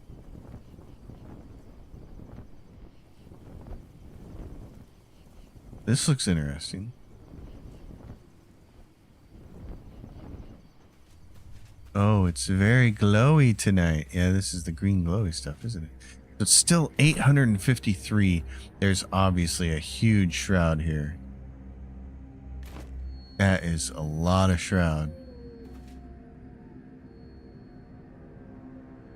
Could you get over there to that side? Well, what the hell? It's nighttime. Let's find out. Oh, we still got Gooby's head there. What do we need for food down here? These things. Oh, and I got too much water here. Okay, we're going to go back and do this in the daytime. I got all this water with me and I don't want to lose it. Because it has taken too long to accumulate it. One of the things I'm going to do when I do the Let's Play series is be a lot smarter about how I annotate the map and about keeping track of wells. Because it took a long time before you can even build this well.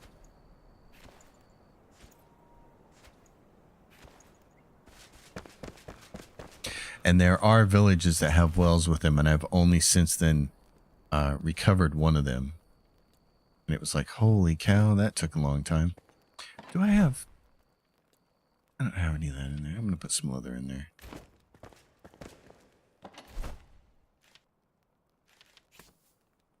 I got what? I got 20 of those.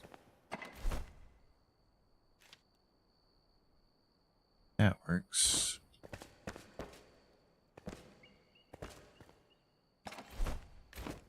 Oh, I think they're in here.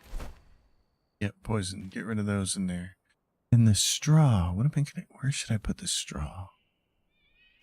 Sure, let's put it there. Let's do this.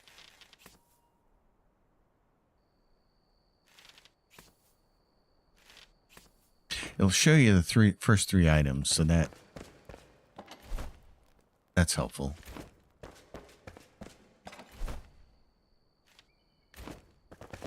Okay. A little rest.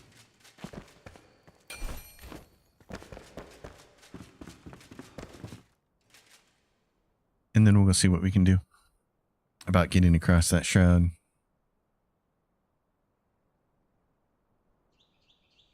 Rooster, where are you? There you are. Yep, so big shroud there, and there's the top. I forgot we built that so close. It's just so vertical. The verticality in the game is awesome, and the idea that there could be even more deep cave structures is pretty poppin'. Okay.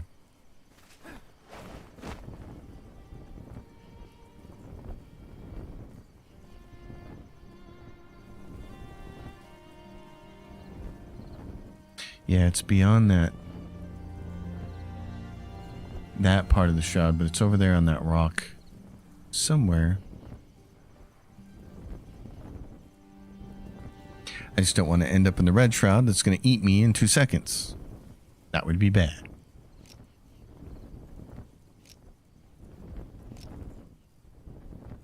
Oh yeah, definitely red shroud there. You could see there's some over there. Filtering through.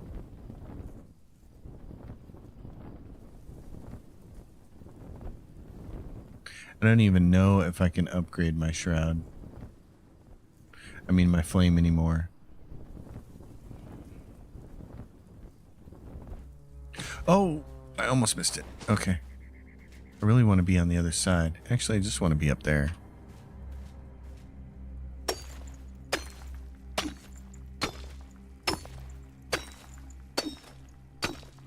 So I'm just going to carve myself out a little path.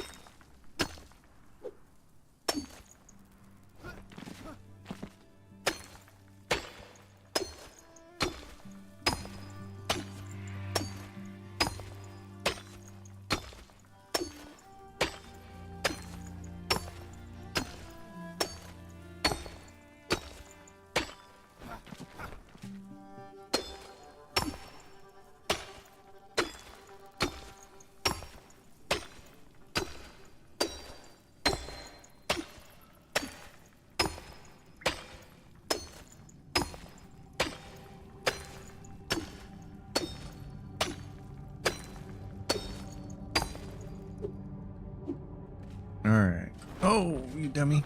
Get up here. Now you're tired. Get your fatigue back. Your stamina. It's a great looking helm, though. You did a great job with this.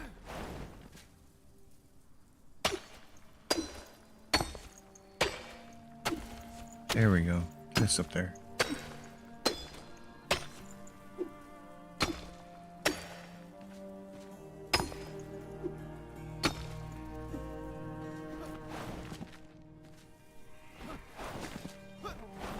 Okay. Oh, we have dragons. Oh, and it's very red. It's very red, but it's straight off in that direction, isn't it?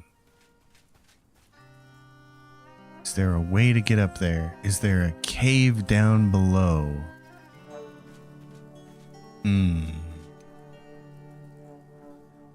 Well, take a chance on me.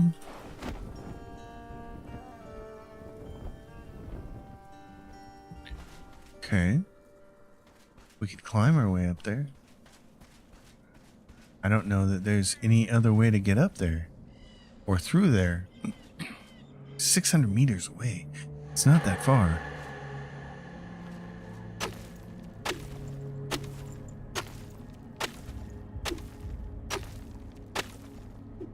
We're gonna attract that dragon, and it's not gonna be nice, is it?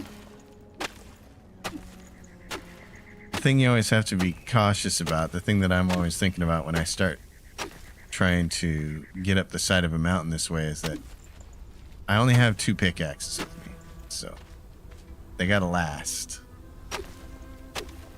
They gotta get me to where I'm going. You can't just start building a tunnel unless you're reasonably sure that the area you're tunneling to doesn't have very far to go. Like, I've tunneled straight down before to get into something that's below me. That's always problematic too, because one time I did it and I didn't realize I was tunneling into an area that had the shroud, so.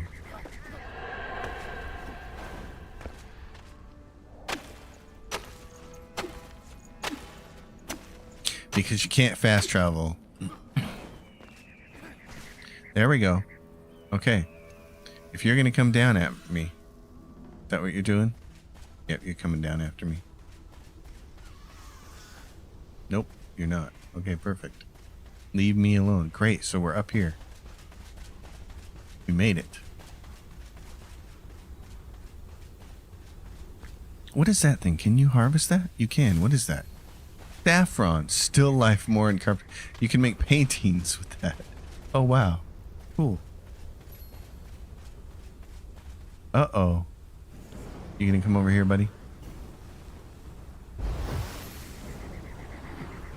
Ah, there you are.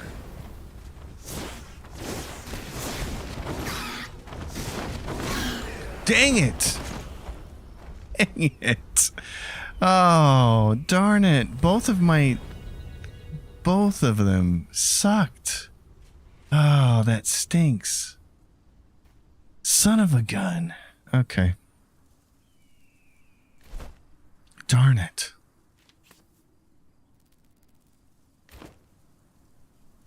How many altars do I have?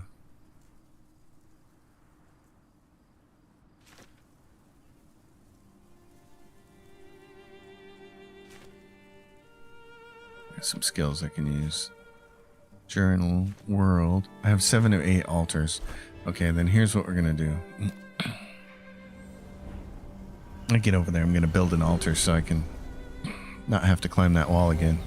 Yep. Rip. Rest in peace, Wojcik says. Yep. It's a common thing here, so let's build a flame altar. Let's fix that.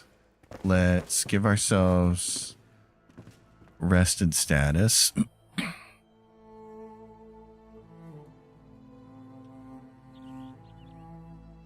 Let's do some food.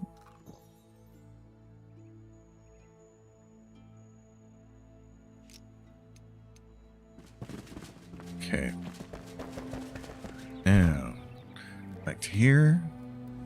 Really wish you could. I really wish you could name your homes. That's also a really highly requested thing. on their forums, and I really hope that that ends up happening. Okay.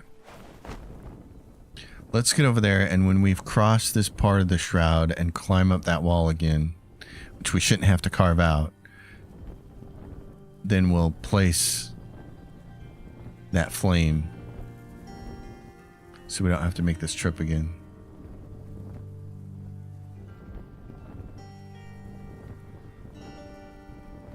Because that would be good.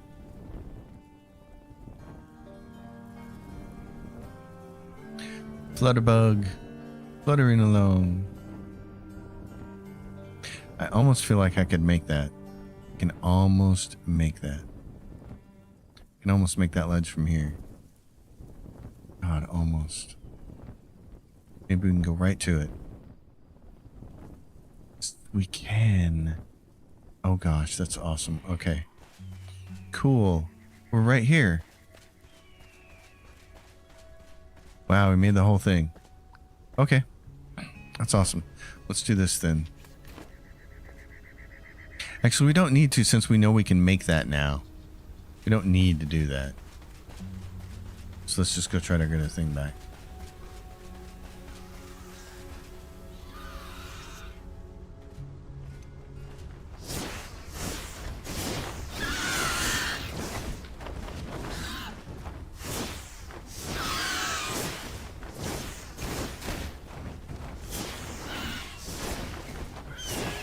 There, he's dead.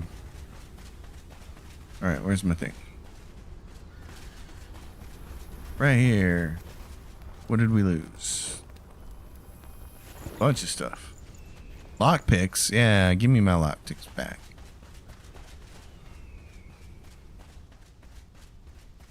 Alright, we're gonna go 500 meters in this direction.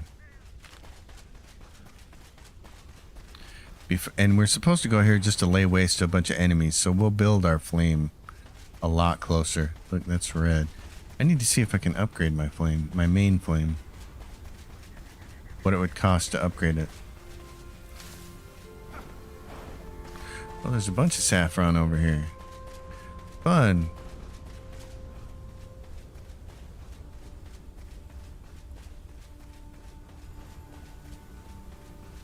There's a little something going on over here.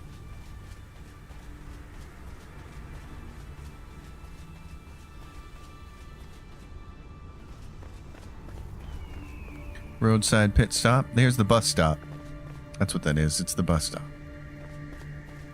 It's the bus stop for a land that doesn't have buses.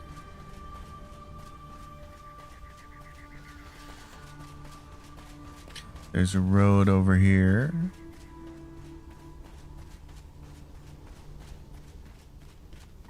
It's Deadwood. Oh, look. You coming over here, buddy?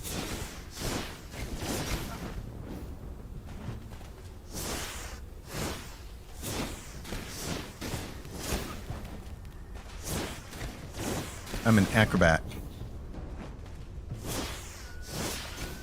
You will not get your pinchers on me, pal. Oh no, but you will.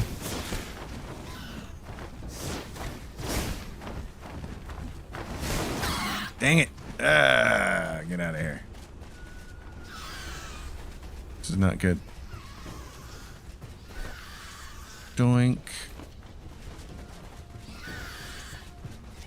Attack these guys, not me.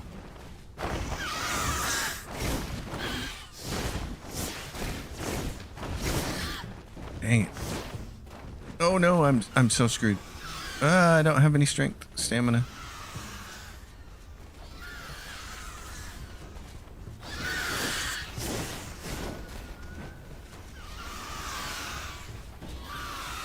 Oh my god, how many are chasing me now?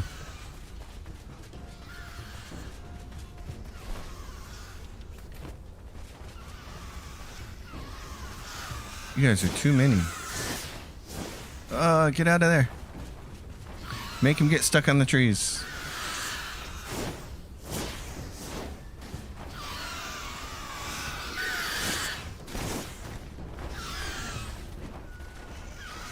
You suck, buddy.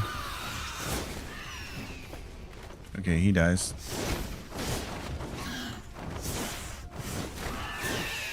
Oh God, thank God. They're dead. They're dead, Jim. Jim, they're dead.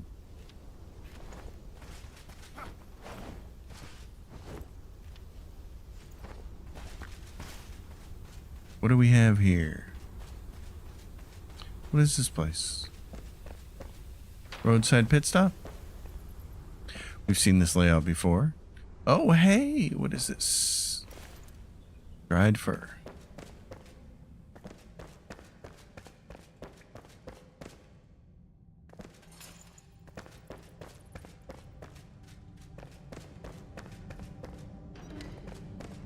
There's a bed with a skeleton on it.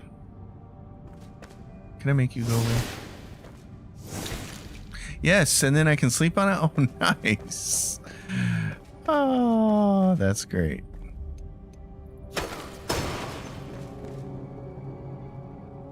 Fun. Okay.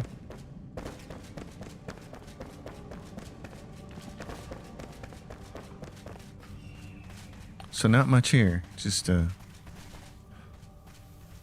used to be a pub. Not anymore.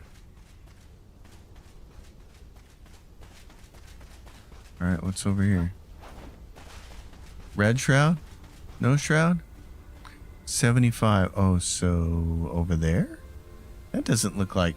Well, I guess it could look like a little bit like a fort for enemies.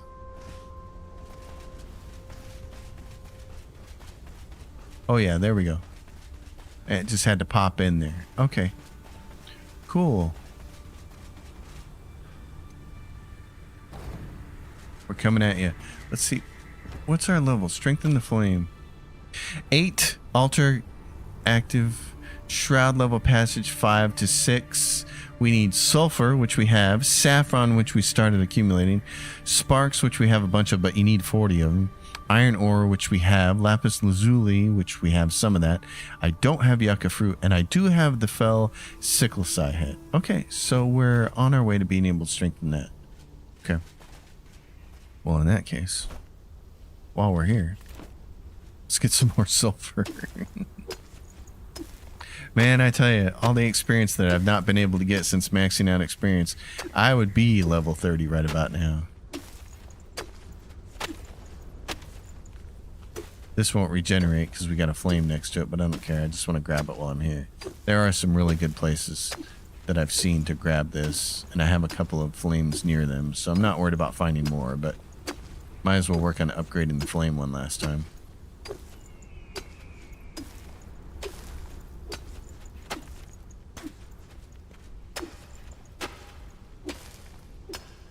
Alright. Let's go fight some things. Deep cut. Well, never ever go through the front gate. That's just asking for trouble. Always, no, never forget to check your references. You're going down, buddy. Oh my God, maybe you're going down. Yeah, that's why I wanted to get out of there. That was... You're still here? Oh my God, I love seeing my health go back up. All those green strikes. That was awesome. Ah, get out of there. Where are these guys coming from? Oh, they got poison. They got plenty of poison.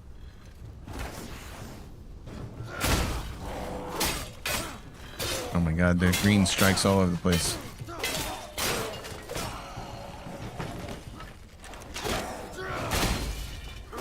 Oh, he's down. You're down and out, buddy. Down and out in Beverly Hills.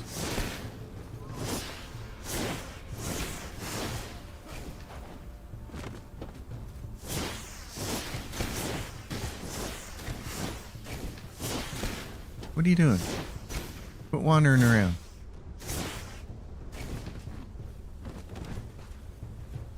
Oh, you're trapped now.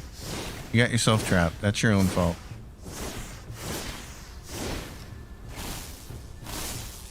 Oh, that's devastating. We'll have to keep using that one then. These guys don't like that. Oh, wrong one. There we go. What do we have here? Oh, no, that's not what I meant to do. Not what I meant to do.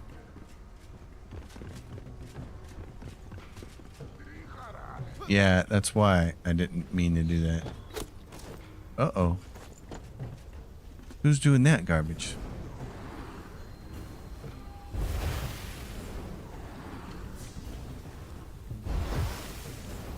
Don't you turn your back on me.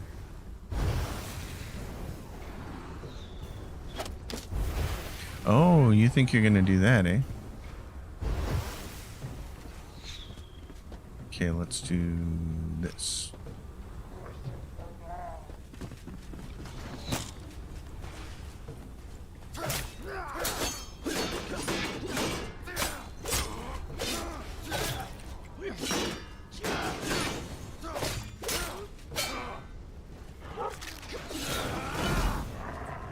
Oh no!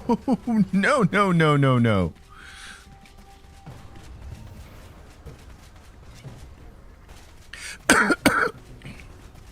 This guy's gonna come out and fight me, isn't he? You gonna come all the way out here? Yeah, you are. I know you're kind.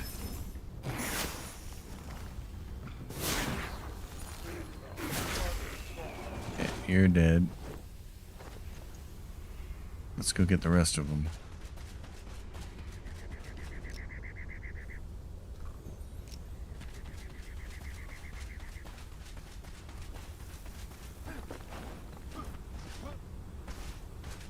What do you got over here?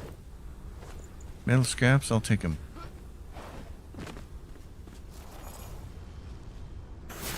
He's just beating his head against the wall there.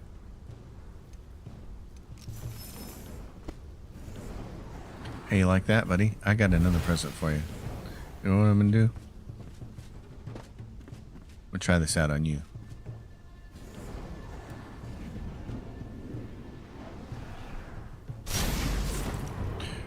Oh, it didn't work. Oh, rats. Oh, bummer. Okay.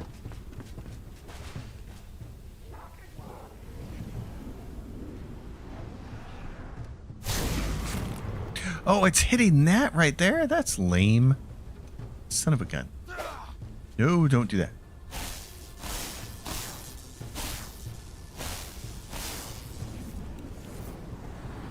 Pooch.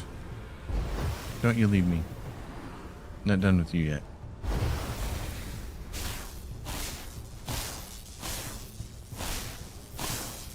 You can just keep those poison axes, those butcher knives, to yourself. What are you down there? I thought I heard you breathing, little wolfie. I did.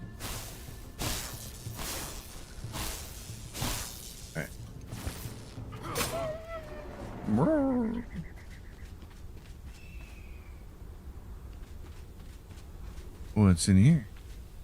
Oh, iron arrows. Not very useful for my particular build. Lapis lazuli. Very useful. Come on.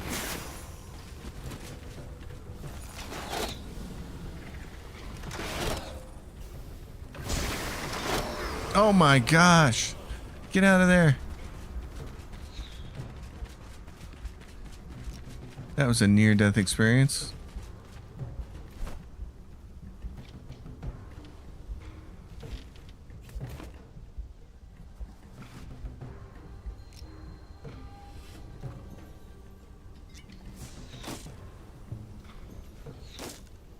Yeah, keep shooting, buddy.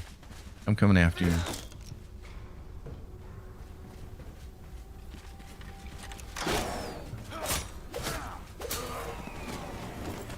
Alright, where's your friends?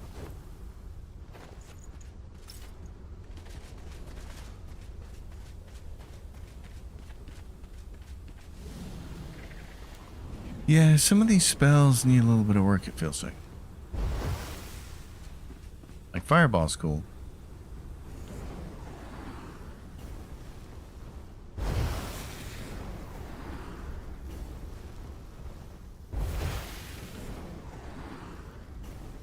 There he comes. Get him out here.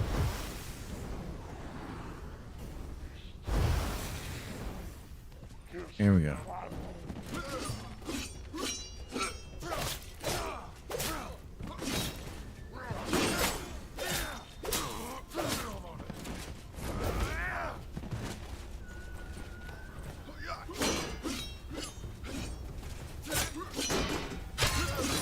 Ah, out of stamina.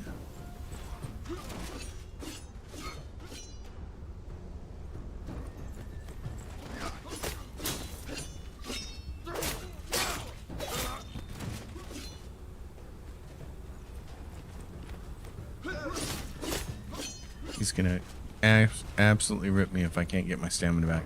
What's going on with that? There we go. Bring it back.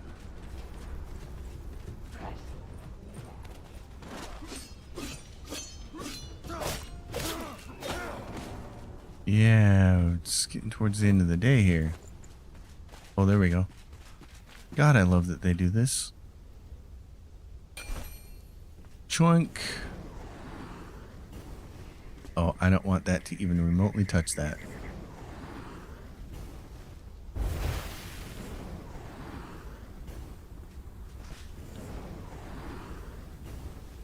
Don't want to blow that up. Want to keep it. Oh, come on, really? There we go.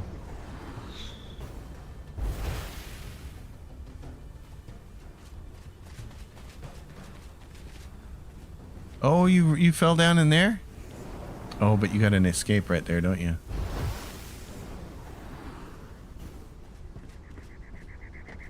Ooh.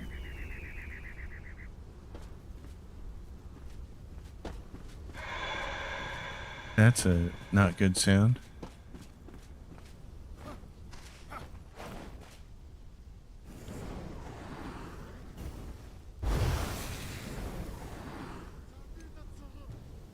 Yeah.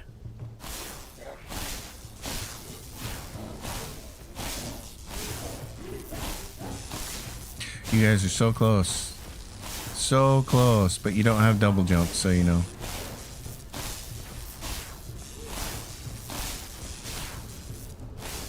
Life just isn't going to be as good for you. Seeing the flashing enemy slain XP 0 is just driving me nuts. Let me have all the XP, darn it.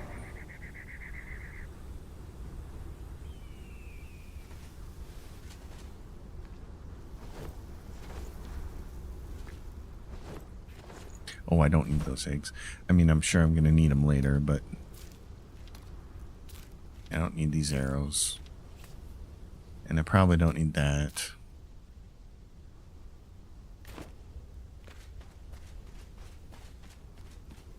Wait a minute. Why does it say... What? Claim a spot. You currently don't have any unfinished quests? Oh, so we came out here and killed these guys and it's like, yeah, quest completed. I didn't even see it do that. So we don't have any quests? I wonder if anybody at our base has got anything left for us. Oh, look, it's you. He's like, I'm getting out of here.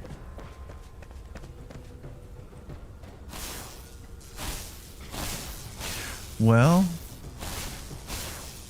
it seems like we've reached close to the end of Enshrouded here.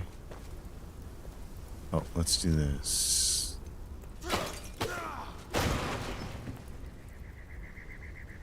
That's not that interesting. Is there a big boss over here, maybe? Oh, no, there's just my own stupidity. Oh yeah, there's this jerk. Oh, I should have waited for his friend to get over there. Here he comes. Okay, let's see what he's gonna do here. Oh, bummer for you, dude.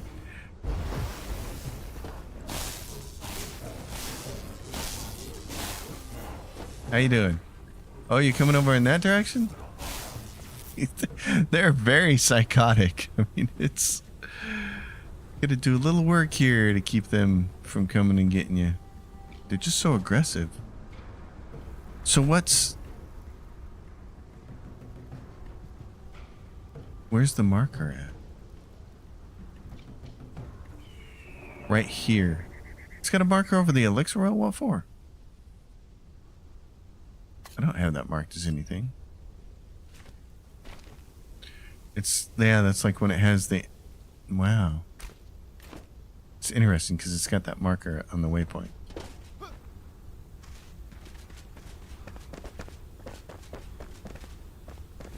Okay, now we can get both of you together. Eat this.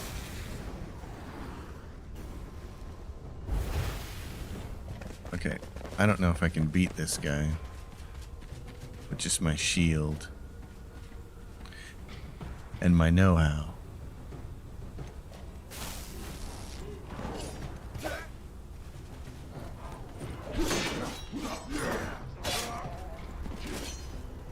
Oh my god, I'm already running low on stamina. That's no good.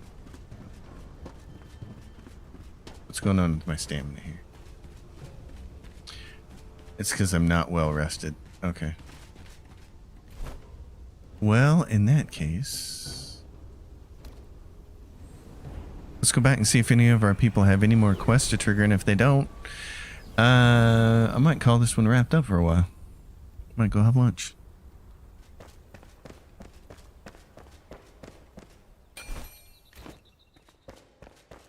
Yeah, I don't see any question marks over anybody's heads. They do a real good job with that. Yeah, he's got nothing for us. Better to be the hammer, he says. He's got nothing for us. These two. She had something, but it was like, yeah, caravan journey. But it doesn't lead to anything. Don't be a stranger. Don't be a stranger. Okay. Never. So all I could really do is work on moving the shroud up to the last level to remove the last of it. I mean, there's still plenty to explore. Plenty of shroud things and flowers and all that stuff. Myth of Giants. What the hell is that? Yeah, like there's that. Myth of Giants. Okay, let's do Myth of Giants and then figure out lunch. I'm gonna eat something. I want to do this Myth of Giants thing. I don't know what that is. Let's go find out. Something big that we can thump. Oh, and yeah, I got that. Okay. Let's go to Myth of Giants, eh? Let's go to this tower.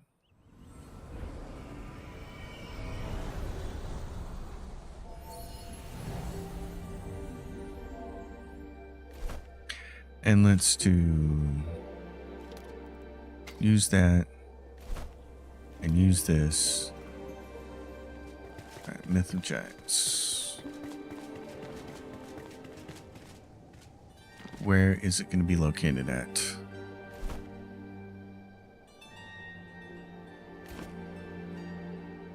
Okay, so there's the big ribs right there. And it's by the ribs. All right.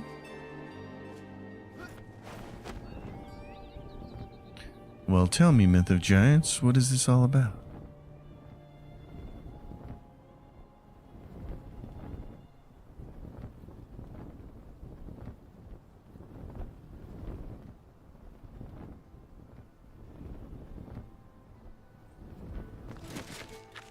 What do we got here?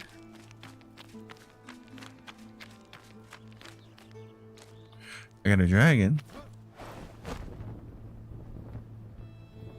a wyvern, a couple of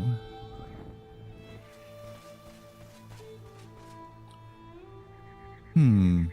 Okay.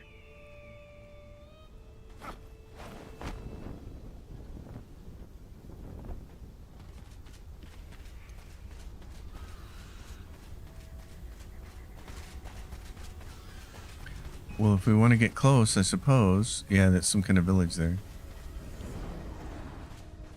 You guys want to come in here and fight whatever there is? It's a boneyard excavation camp. These dragons, wyverns, will eat up other critters, so if there's anybody here. What's this? I met a shaman while investigating the bone graveyard. Quiet, unwilling to speak or answer my questions, atypical for a Kindle Waste dweller. An oath of silence, maybe? Perhaps he lives amongst the fossils, as he seemed to revere them in a way I did not understand. When I uttered another question his way, he simply drew a rune in the sand, old hieroglyphics. I became intrigued. I returned to East Lapis, where the archive held a dusty codex for the runes the shaman wrote.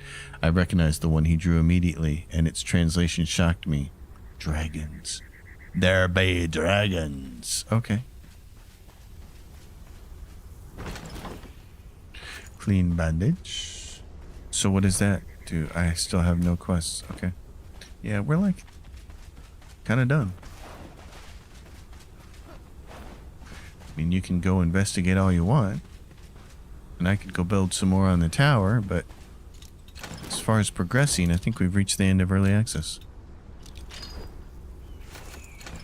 Very cool. Well, this has been a phenomenal game. I am thrilled with it. Very cool. That'll be a shroud flower. Very cool. I mean, it'd be fun to just go around and try to like explore the map and unlock and clear all the fog of war. Might have to do that. And there's one level of shroud left to go that's red, so I need to upgrade my flame altar, and that's probably what I'll work on next. But other than that, there's not a lot pushing me forward. I really think a Let's Play series is in my future.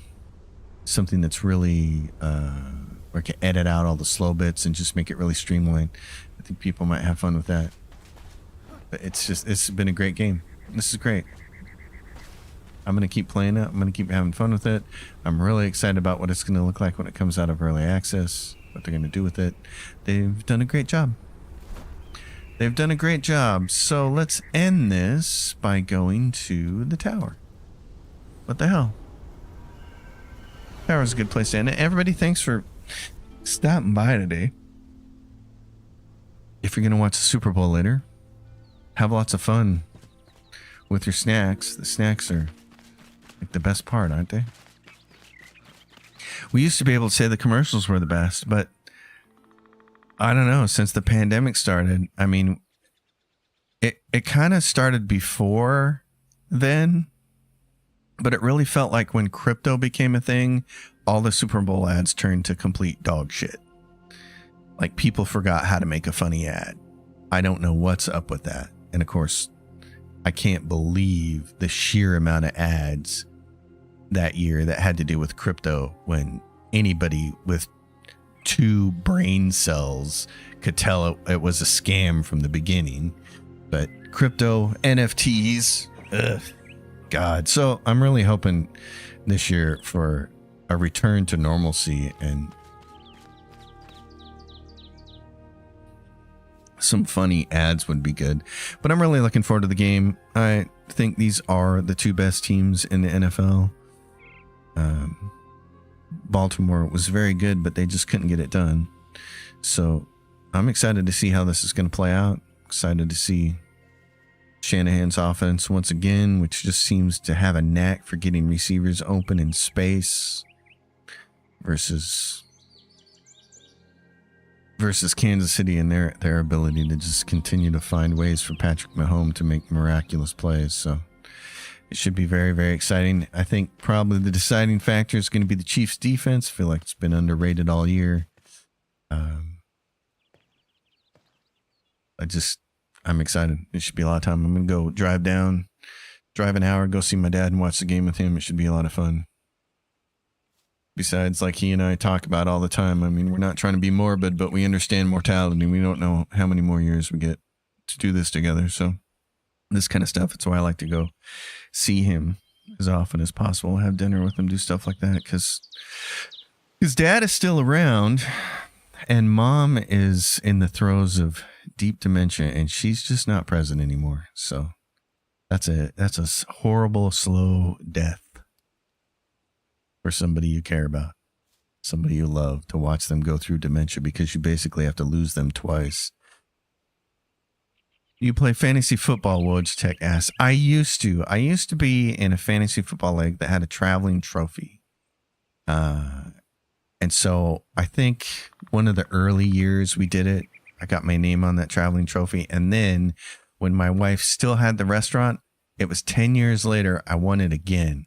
I got to put my name on it again. So it's a plaque that has everybody's name on it the year they won it. And we put it in the restaurant and hung it on the wall. That was funny. My wife, that was her way of poking fun at me for playing fantasy football. That was a fun league. And then the people associated with that league kind of like drifted apart. So I haven't played fantasy football in years. And really, I kind of wanted to get out of it and stop doing it when they started doing the Thursday night games. Because in my opinion, that ruined fantasy football.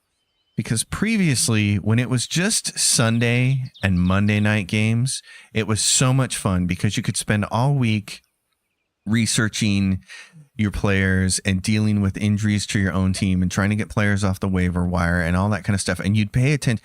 I paid attention to the Sunday morning shows and later Twitter because you're looking for injury reports so you can figure out at the last possible minute who you should be starting and who you should be sitting. But the Thursday night game fucked everybody, and it fucked fantasy football, and I fucking hate it. I hate the Thursday night games because now you have to have your shit together by Wednesday night, and that is just lame. I hate Roger Goodell. I think he's the worst thing that ever happened to the NFL, and I'm not joking about that. He's the worst commissioner in every sport. He's the worst thing that happened to the league.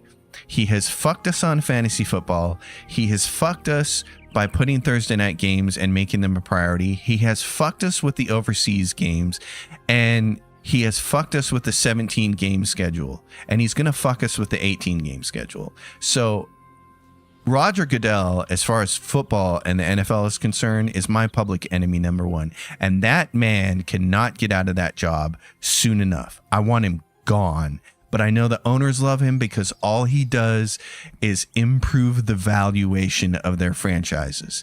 To them, to which I say, fuck you too.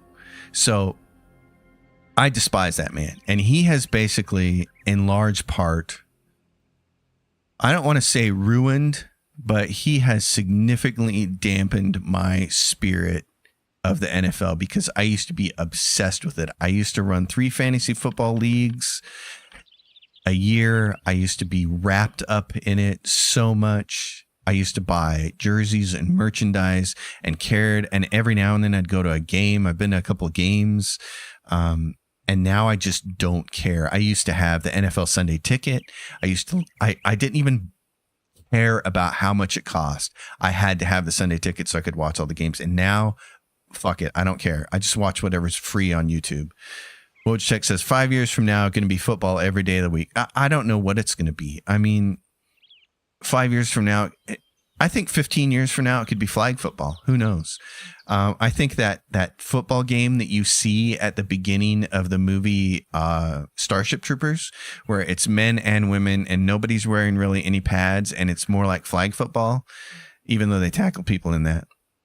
I think that's what we're looking at because of CTE and because of the way Roger Goodell is running the league into the ground, because he makes all of these, he says all these things about player safety, and they're trying to do things like now they're trying to eliminate the kickoff. I've heard that proposed, just give everybody the ball at 25 and eliminate the kickoff. One of the most exciting plays in football. And I've heard all this stuff about player safety. And then what's he go do? He gets a 17th game and an 18th game. The 16-game season is already too long. Like, I would have been fine with them contracting it down to the old 14 games per year. I hate Roger Goodell with a passion. And I hate what he's done to the sport. And I hate how he speaks out both sides of his mouth. And I hate how he claims to have reverence for the game and protect the shield. And then on the other hand, he does everything to undermine the sport possible for the almighty dollar. So fuck that guy. And he can go to hell. I hate him. And that's my take on the NFL. Fucking hate that guy so much. So that's my Angry Joe rant on football. Angry Joe gets mad at Madden, the Madden video game franchise, and he has every right to, because that franchise stinks and EA has destroyed that game. But Roger Goodell has done more to destroy the NFL than any single individual in the history of the league. He's an awful human being. And here's why I say that. Anybody who lies is an awful human being in my book. If you're a blatant serial repeat liar, you're just an awful human being, and that's what Roger Goodell is. So, which is sad, because when he first got hired for the job, with the way he was described, I thought, oh, he'll be really good for the game, and he's been anything but. So anyway, I'm going to go watch the game because I enjoy the two teams and I enjoy a lot of the players and I like the coaches, and I still love the chess match of the NFL. I love the chess match of moving pieces on the field. I love play design. Like, I loved watching what Miami did this year because I love their head coach and I love the way he designs his offense, but he needs to be a little more multiple than what he is. I love the creative minds like Shanahan and McVay, and I love the evolution of the offense over the last few years with motion and with taking advantage of every square inch of the field in every direction, vertical and horizontal. It's like, yes, I love seeing some of the really creative offensive minds in the game starting to get some traction and change the sport a little bit. But Roger Goodell, awful. So everybody have fun. Have a great Sunday. And depending on what happens, I may or may not be streaming some more of this next weekend. We'll see. I got a concert that I'm going to go to for a band that I really wanted to see for a long time. So I'm excited about that. So everybody have a good time.